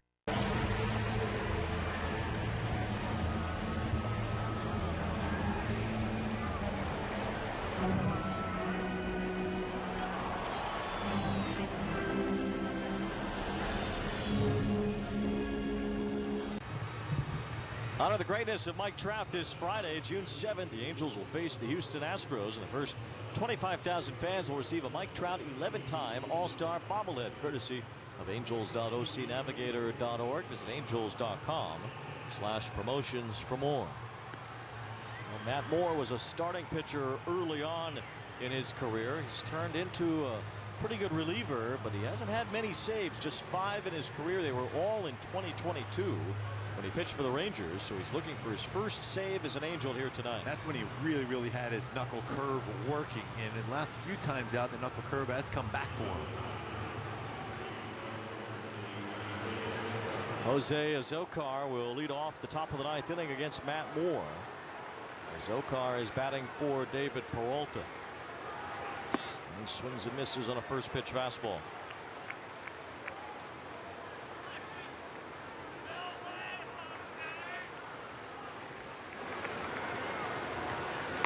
There's a pop-up on the infield. Nolan Sandoval backs up, makes the catch, 1 away.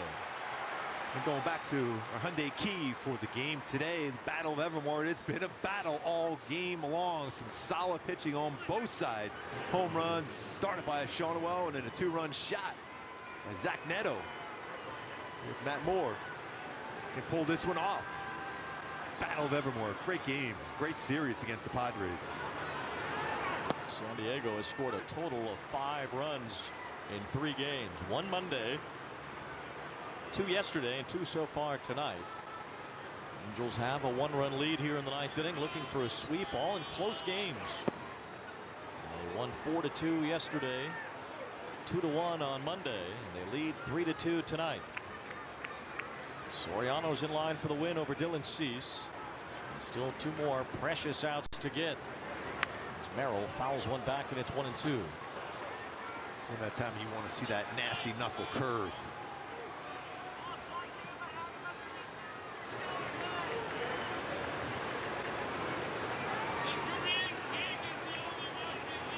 One ball, 2 strikes. Merrill has a base hit tonight. And he bounces this one toward first. Sandoval backs up and has it. Quick race to the bag. Merrill beats Moore.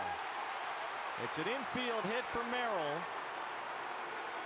Sandoval had to back up, and Matt Moore had to get over quickly against the 21-year-old Jackson Merrill in a foot race.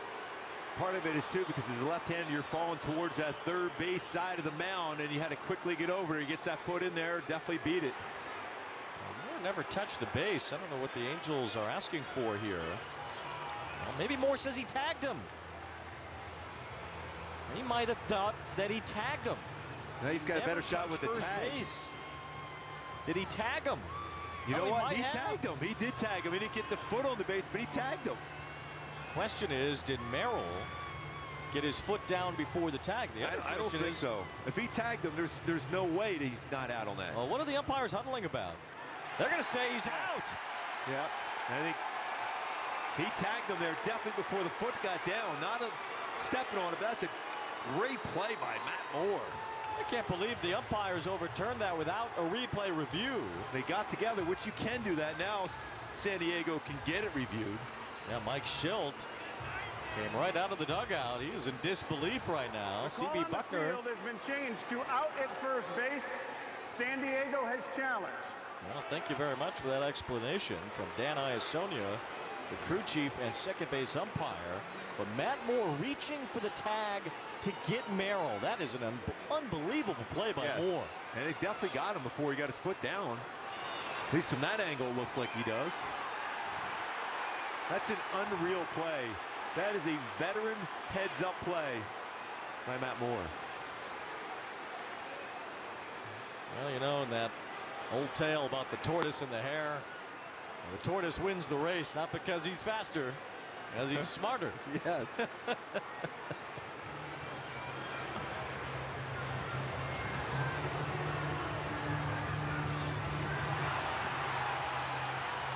See, he got him in the leg before the foot is down. Close play. That foot just about to come down on the bag. That's an unreal play if this is.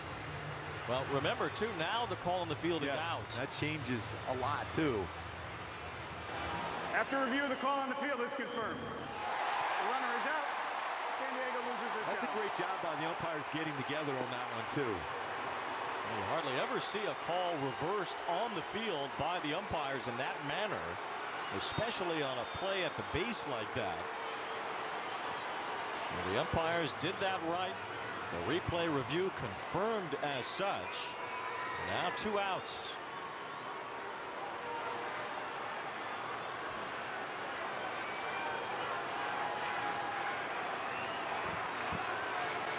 Angels trying to sweep this series.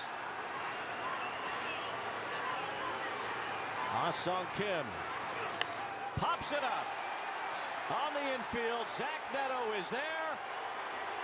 He's got it. Say goodnight to the Padres. The Angels have swept San Diego. Another close game, another close win, and the Angels hold them off in a 3-2 game. Found a way to win the game. What a play by Matt Moore picking up the save. Nolan Sandoval got it going with a solo shot to lead the game off, his second of his career. And he got a 2-run home run by Zack Netto. Logan O'Hoppe great behind the plate, great pitching in the entire series by the Halos, and again tonight, some smiles, a sweep for the Halos against a very good San Diego Padre team. The Angels finish off the sweep, got Justin off offense, Sandoval's leadoff homer, Netto's 2-run shot. And the pitching just fabulous in this 3-game series, allowing a total of 5 runs over the 3 games. First time the Angels have had a series completed giving up 2 runs or fewer in each game since their first series last year against the Oakland A's. The Angels sweep this, they win all 3, and they beat the Padres tonight 3-2. Our Toyota player of the game, one of them at least, Nolan Sandoval. He led it off with a homer, and he's standing by with Erica Weston. Nolan, what a series, what a game for you guys tonight. Have to start though with that play. You, Matt Moore, getting Merrill out at first base. What did you see? Incredible veteran move. The definition of pitchers aren't athletes, I mean, that pretty much explains that that's not a thing, right? Matty Moore being the most athletic guy out there on that play, and just pulling one out of his pocket, slipping a tag, and securing that out, so it was awesome. Incredible play, but you got the party started tonight. Another leadoff home run for you tonight against Dylan Cease, an incredible pitcher. What were you looking for? Early in the count, trying to hunt a fastball, hung a slider with 2 strikes and just capitalize on it. And then Big Papi coming in the next inning and capitalizing the next inning was even better. So. I said it, or you said it, not me. better you than me. But a sweep over the Padres, a very good club here at home. How are you guys feeling right now? Oh, it's awesome. Coming back and winning 3 after losing 3 in Seattle is big, and we're just looking forward to the next series and keep it going. You know, it's a win streak now, so got to keep it going. Nice job, Nolan. Thanks for the time. Thank you. All right, guys. By the way, yes, the pitchers are great athletes. Yes, he said it well. We didn't have to say that. We have to say that this time. Well, the Halos shining brightly tonight as the Angels finish off a sweep.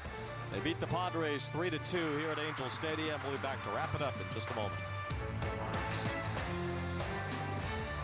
Get inside the game with MLB Tonight. There's nobody more important than him. Bringing you the big moments as they happen. Blanco throws a no-hitter. MLB Tonight. Boom! How fun is this show? Only on MLB Network. Within baseball, we are part of one team. We are part of one team. We are part of one team. As we focus on mental health and wellness. We're all in this together. We're all in this together. We're all in this together. So let's be kind to each other and ourselves. It's okay to ask for help. It's okay to ask for help. It's okay to ask for help. This is what you've been waiting for, folks. This is Gunnar Henderson. American League Rookie of the Year. What a superstar rookie season he had. What can this guy do? One of the best all-around players. You better be really good at what you do if you're going to be called Gunnar. Out of here! Gunnar Henderson's season is in full effect. Gunnar Henderson's my shortstop. This dude, absolute animal. Show him who you are, kid. Show him who you are.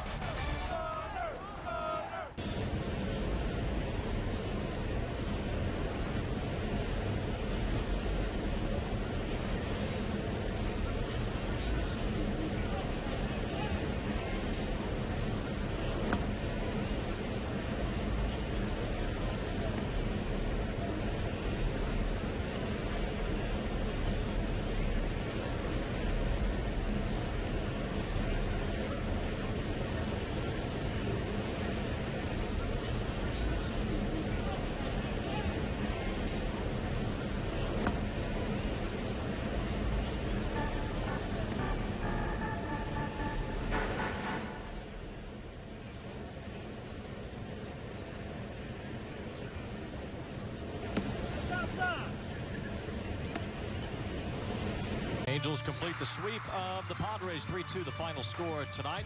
Angels are off tomorrow. We'll be back with you on Friday night as the Angels host the Houston Astros for a 3-game set with Nissan Angels Live beginning at 6 o'clock on Friday. Stay tuned. Angels Live postgame presented by the OC Healthcare Agency is next with Ken French and Garrett Anderson. For Marco Bizza, Erica Weston, and our entire crew, I'm Wayne Randazzo saying good night from the Big A, where the Angels have swept the Padres.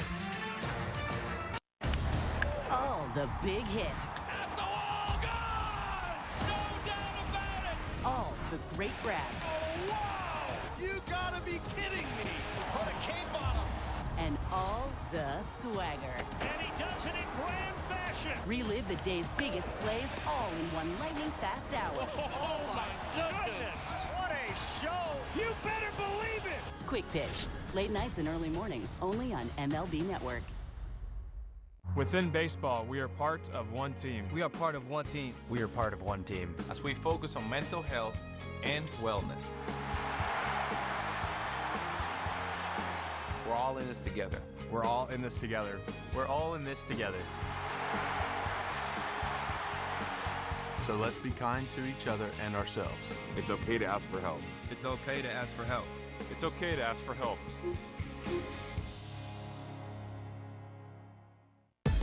Weekdays on MLB Network. Join the conversation with Kevin Millar, along with Sierra Santos and fellow World Series champion Ryan Dempster on the most unpredictable baseball show on TV.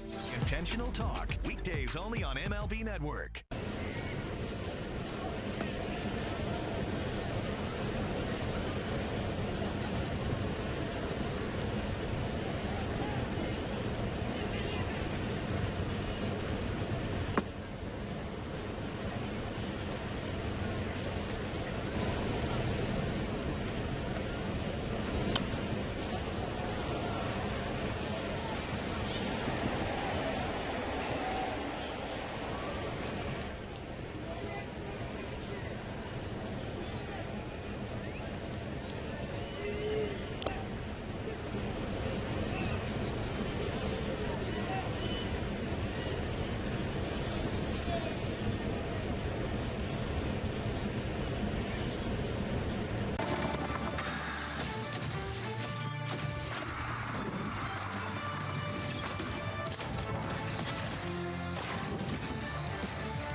For good reason. How about 3 straight wins? First home series sweep since 2023 in July against the Yankees. As we welcome to Angels Live postgame presented by OC Navigators. The Angels complete the sweep with a 3-2 win over the San Diego Padres. This is how they would get it done. Nolan Shanaway leading it off in the first inning, his 6th homer of the season. And how about Zack Netto in the middle of everything during during this sweep, including a 2-run shot in the bottom of the second inning, his 7th, and that is all the Angels would need as they hang on to win it by a final of 3-2. As welcoming inside the Big A, Ken French, Garrett Anderson. They're playing Celebration on the speakers throughout the stadium. A lot to celebrate, GA. Not only the first series win, but of course the first sweep here at home in 2024 against a very good San Diego Padres team. Yeah, I mean, it's pretty much the starting pitching is the theme for this series. That all 3 nights the starting pitchers came out, did their job, kept the team in the game, and ended up holding on for wins. Yeah, pretty impressive what the starters have done. We'll go talk about them in a moment. Right now, let's focus in on Jose Soriano here tonight. Looking for his first home win as a starter. And him, along with Tyler Anderson, GA, probably the most consistent pitchers here. And his stuff just translates. We talked about in the pregame show. He's got closer stuff that he can extend through 6 innings. We saw that again here tonight. Yeah, I mean, just a devastating fastball that moves pretty much all over the place. Yes. And he's, at the top of the league in velocity, in fastball. So when you blend in a good off-speed pitch, is going to cause problems for hitters. He had 11 groundouts through 5 innings. He only had 1 strikeout, and I've said it again. I'll say it again. Strikeouts are overrated. Keeps the pitch count down, and he was cruising through 5. And once I think he gets some confidence in knowing that he can get those groundouts, you'll start seeing him probably pound the zone with a little bit more fastballs than trying to get guys out with off-speed pitches. Yeah, he would go 6 innings of 2-run baseball, 1 earned run, 6 hits, 1 walk, 1 K. Zack Netto, boy, was he involved here defensively. He was all over the place. The game found him tonight with all the ground balls. The shortstop with Soriano on the mound, and also being in other plays around the field. All right, let's go to the 6th inning. A little adversity for Jose Soriano here tonight. Something we haven't seen the first 2 games because the Angels have been so sound defensively, but unfortunately there'd be a miscue that would shake things up a little bit, GA, in the 6th inning. Yeah, physical mistakes do happen at times, and it's just part of the game, but Soriano has the type of stuff to be able to get out of these kind of jams that aren't typical of big leaguers in general, so he was able to, hold on and minimize the damage. Yeah, he would throw 16 pitches in the 6th. That would be his final inning. Is Joe Adell coming in, trying to make a play. Unfortunately, he couldn't get that done either, but you got to give Jose Soriano a lot of credit. The young pitcher kept his composure, continued to battle through that 6th inning. He did, and that shows a sign of some maturity, knowing that he can't, always have the perfect defense behind him. So he did stay in the game, and he got the outs that he needed to get. And what about Kevin Pillar playing center field? It's good that he was out there. No, I mean, he's a good ball player. Yeah, absolutely. One of the better defensive outfielders in the game, getting it done for the Angels here tonight. As I'll tell you what, the Angels won. What does that mean? Fries. Yeah, lots of fries. For the 3rd straight time, the Angels win fries. I'll tell you what, this is called the sweet taste of victory. So go to your participating at SoCal McDonald's, get a free medium fries tomorrow with any $2 purchase, excludes tax, only on the app at participating McDonald's. The sweet taste of victory, 3 days in a row for your Angels as we take our first time out here in Angels Live postgame. When we do come back, continue to talk about Zack Netto and the Angels using the power, coming up big as they complete the sweep of the Padres tonight at the Big A. Bryce Harper is special. He's got a flair for the dramatic. Bryce Harper, for me, is must-see TV. You can't take your eyes off him. We all love his feistiness. Every time it's a big moment, Bryce Harper comes through. That's what you always dream of, to put a city on your back and do that for your team. He did it again! It is Bedlam at the bank! One of the coolest sports moments ever. Within baseball, we are part of one team. We are part of one team. We are part of one team. As we focus on mental health and wellness. We're all in this together. We're all in this together. We're all in this together. So let's be kind to each other and ourselves. It's okay to ask for help. It's okay to ask for help. It's okay to ask for help.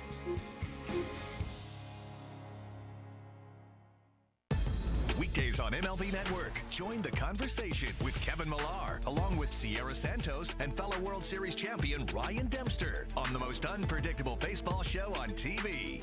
Intentional Talk. Weekdays only on MLB Network.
Angels Live is presented by the OC Healthcare Agency. Navigate to a healthier you at angels.ocnavigator.org.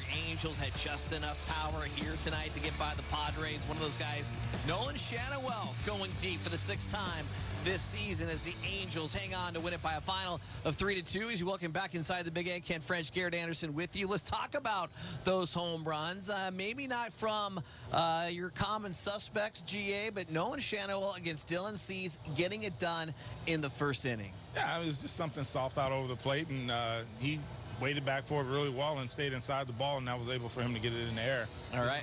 Yeah, let's take a look at what Sandoval was able to do here early in this game. As I mentioned, bottom of the 1st inning. This is a 2-2 slider. He just got enough. Yeah, that was just spinning. It was already sitting on top of the fence. All he had to do was just knock it over. 384, 101 miles an hour off the bat. As I mentioned, his 6th homer of the year. What a way to get it done. And you know what? Hey, score first, get the momentum going against a good team like San Diego. Yeah, and also back it up with good pitching. I mean, it puts pressure on the other team, and it was able to allow Soriano to relax out there on the mound. Absolutely. Let's move on to Zack Netto, who has certainly been one of the heroes over the last 3 games defensively and offensively. Of course, last night coming up with the game-winning hit. Comes up with a game-winning hit here tonight. He did, and you know, he's not your prototypical home run hitter, but he does have some power, and occasional power if you leave it out over the plate, and it was just a good approach. That time he was spread out and just used his hands and, you know, put a good swing on the ball. 2-strike approach with 1 strike. Yeah. He's done that now 2 consecutive nights. Yeah, there's something going on there. I'm sure he's pretty much aware of it. You don't make those kind of adjustments in your bat without actually, you know, paying attention to what you're doing. So, yeah, it'd be interesting to see what he was thinking. Yeah, hit a 1-1 fastball, 406 feet, a 2-run shot. As I mentioned, his 7th home run of the year. That would put the Angels up 3-0. They go on and win it by a final of 3-2. Let's get some thoughts on a fun 3 games here from the Halos, from the skipper on Washington tonight, talking about that play in the 9th inning by Matt Moore. That was outstanding awareness. It really was. And we needed it because we was really down in our bullpen. And, you know, Simber came in and did a good job. Then Joyce came in and got his feet wet. And then Matt did the rest. Yeah, that was an outstanding, thoughtful play. It really was. What do you think of Sandoval getting things started against Cease with a homer? I thought that was outstanding also. I mean, the whole 3 games was outstanding, the way those guys went out there and performed. Yeah, in the 6th or 7th inning there, we made a few mistakes, but they didn't lose their composure, and they kept playing. And the pitching was just outstanding in the whole series. It really was. What do you think of Joyce's debut there? Well, the first pitch, I think he got his nervousness out of him, and then he started finding the strike zone, and he challenged him. You know, he didn't try to run from him. He just read back and kept it in the strike zone and hit me if you can. And that was great. And there was a thought about sending him back out there, but I said, no, he did a good job. Let him get his feet wet. Let Matt Moore take it from here. And Matt Moore came in and did an outstanding job. As you envision Joyce moving forward, how exciting is that to have a guy who's a box himself? Well, I'll tell you what, that was his first outing here in 24. We got to get some more outings before we start hatching our eggs. So the next time you get the ball, we see where he goes. The next time you get the ball, we see where he goes and see where he fits. But he certainly came in tonight and gave us what we needed with 3 of our best guys down. Not much swing and miss, only 1 strikeout. It's right on, but still a good start. Oh, he had the sinker working real good tonight. I mean, they was hitting the ball on the ground. The only ball I think they got in the air was the one that Arise hit on his first at bat. Even the line drives that Tatis has, they were low. So there wasn't a whole lot of threat. But they definitely worked him pretty good. And but he got us through 6 innings. We were talking before the game, not a lot of home runs you guys have to play. Who you are, play fundamentally sound, but how nice was it that the young guys, Sandoval, Netto, were the guys that were able to step up? Well, they're the guys that's out there. They're the guys we're depending on right now. And, you know, they have that ability to hit the ball out the ballpark. They may not do it 25 or 30 times, but they have that ability, and it got us started tonight. We got our 3 runs off of home runs. It's not our game, but the game of baseball sometimes don't They don't pick and choose. And tonight it was home runs. Is Netto caught himself being popular again? Of course. Of course. But it was a great 3 games against a good team. And I think we proved that we can play. Now we just got to search for that consistency. So I was very pleased with the way they performed these 3 games. And all that hard work they've been doing since February, I hope it's starting to pay off. And it's starting to helping them to believe. A lot to be happy about, including the bullpen that Ron Washington was talking about. On the other side, we'll look at the 3 relievers, including Ben Joyce.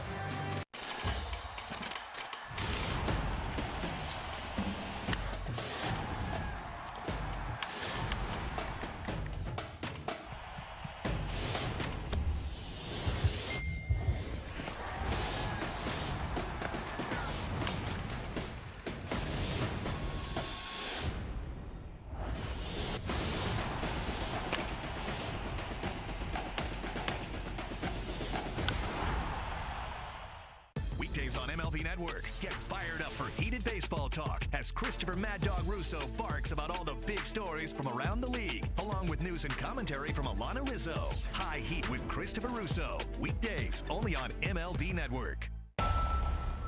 Bryce Harper is special. He's got a flair for the dramatic. Bryce Harper, for me, is must-see TV. You can't take your eyes off him. We all love his feistiness. Every time it's a big moment, Bryce Harper comes through. That's what you always dream of, to put a city on your back and do that for your team. He did it again! It is Bedlam at the bank! One of the coolest sports moments ever.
Angels Live is presented by the OC Healthcare Agency. Navigate to a healthier you at angels.ocnavigator.org. Matt Moore coming in a tired bullpen. He would get his save. The first save he's had since 2022. We'll talk about the bullpen here momentarily. Bullpen doing its job. So did the starters. Just heard about Ron Washington. How about 3 straight quality starts, starting with Tyler Anderson on Monday, 6 2/3 of 1-run baseball. Patrick Sandoval took the baton, and he's got 2 quality starts in his last 3. How about 1 run on 6 innings? And again tonight, almost identical 1 run, 6 innings for Jose Soriano. Overall, 18 2/3 for the starters with a 1.45 ERA.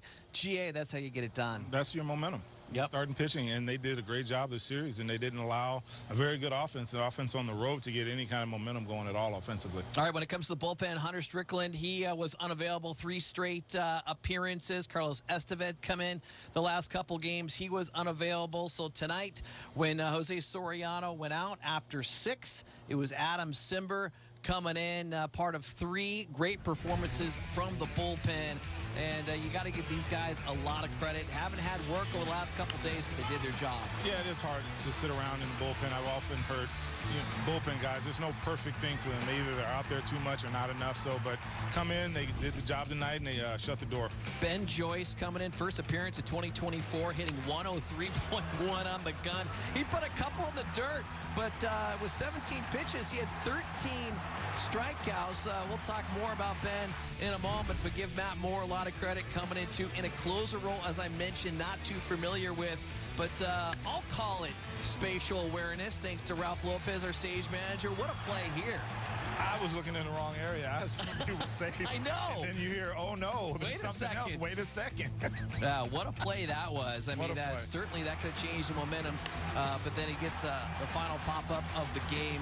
And, of course, it's been Zack Netto who makes the final out there. And Matt Moore getting the job done. And that's what you call a team effort out of the bullpen. And that's what you need. You have to have these guys come in. You can't expect the guys that you go to all the time to be available. It's just too long of a season. So Ron has confidence in these guys, and they went out and did the job tonight. All right, what about Ben Joyce? Making his 2024 debut, coming back up from Double-A, put in that situation, a run-run ball game in the 8th against the San Diego Padres, throwing his first one in the dirt. Typically, that's not when you want to bring a guy in that you're still trying to groom and have him establish himself. But nonetheless, he put him in a situation and he responded. But yeah, the first one in the dirt, I'm sure they were like, eh. Yeah, right. I know we were all kind of looking at it. But, you know, as I mentioned, 17 pitches, 13 of them strikes. And one thing that we heard about that he's gotten a lot better at is his command. And when you're throwing with that kind of velocity, you certainly need to have command, because otherwise you could just sit and watch 4 go by. Yeah, it's hard to harness that. I mean, it's over 100 miles an hour and it's max effort. So, you know, fortunately, hopefully he gets the feel for his release point, and as he matures and grows, I mean, he's still very young in this game. Yeah, great first outing from Ben Joyce in 2024. Great outing for Jose Soriano, capping off 3 great starts from the Angels starting rotation. Right now, Jose Soriano talking with Erica Weston. Fun one tonight. Just how did you feel battling against a pitcher like Dylan Cease tonight? Juego divertido, que se sintió pelear contra un buen pitcher como es Dylan Cease. O sea, se sintió bien porque pude competir hasta donde pude y pude ayudar al equipo a que se pueda ganar el juego. I feel great because I compete till they let me, and then it feels great because we win. You had a ton of ground balls. How does that work for you when you see the defense putting in the work behind you, knowing that your sinker is working tonight? Tuviste muchas rolas al infield. ¿Qué se siente que tu infield esté ahí trabajando para ti, que los tengas entretenidos con tanta rola? Se siente bien, ¿sabes? Porque pude sacar mucho contacto débil al infield y los muchachos hicieron el trabajo. It feels great because I had a lot of ground balls to the infield with a weak contact, and they did the job. My infield did the job. Why was that? I don't think it was. First home win as a starter. I mentioned 11 ground ball outs through 5. You saw the graphic there. 14 ground ball outs throughout the course of this one. His 6 innings of work, 1 strikeout. And that's what you want, pitching to contact. I think he's taking a book at Tyler Anderson's his novel, because, boy, that was a very efficient performance by Jose Soriano. And it's true. You don't have to strike everybody out, and it's impossible to strike everybody out, especially at this level. But when you have a devastating pitch like he has, you should always have confidence. Sometimes things aren't going to go your way, but the percentages are going to be with him with the stuff that he has. All right, GA, we got a winning streak. What do you say we take it into the weekend against the Houston Astros? Definitely, but enjoy tomorrow off. Let's take a look at what's on tap here. The Houston Astros coming to town on a Friday, Saturday, and Sunday. As you mentioned, a well-needed day off. And this is the kind of momentum you need to face a team like Houston. And how does this affect the pitching staff? I mean, they're just going to hand that baton to Griffin Canning and the others to take over. Yeah, it does. It spills over to the other guys. They want to go out and perform just as well as their pitchers.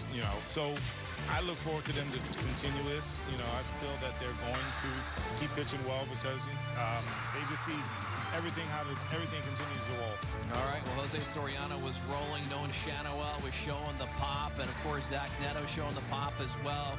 Those 2 young men hitting homers in the same game for the 3rd time this year, and it was just enough as the Angels, they complete the sweep of the Padres, winning it 3-2 tonight at the Big A. We'll see you on Friday.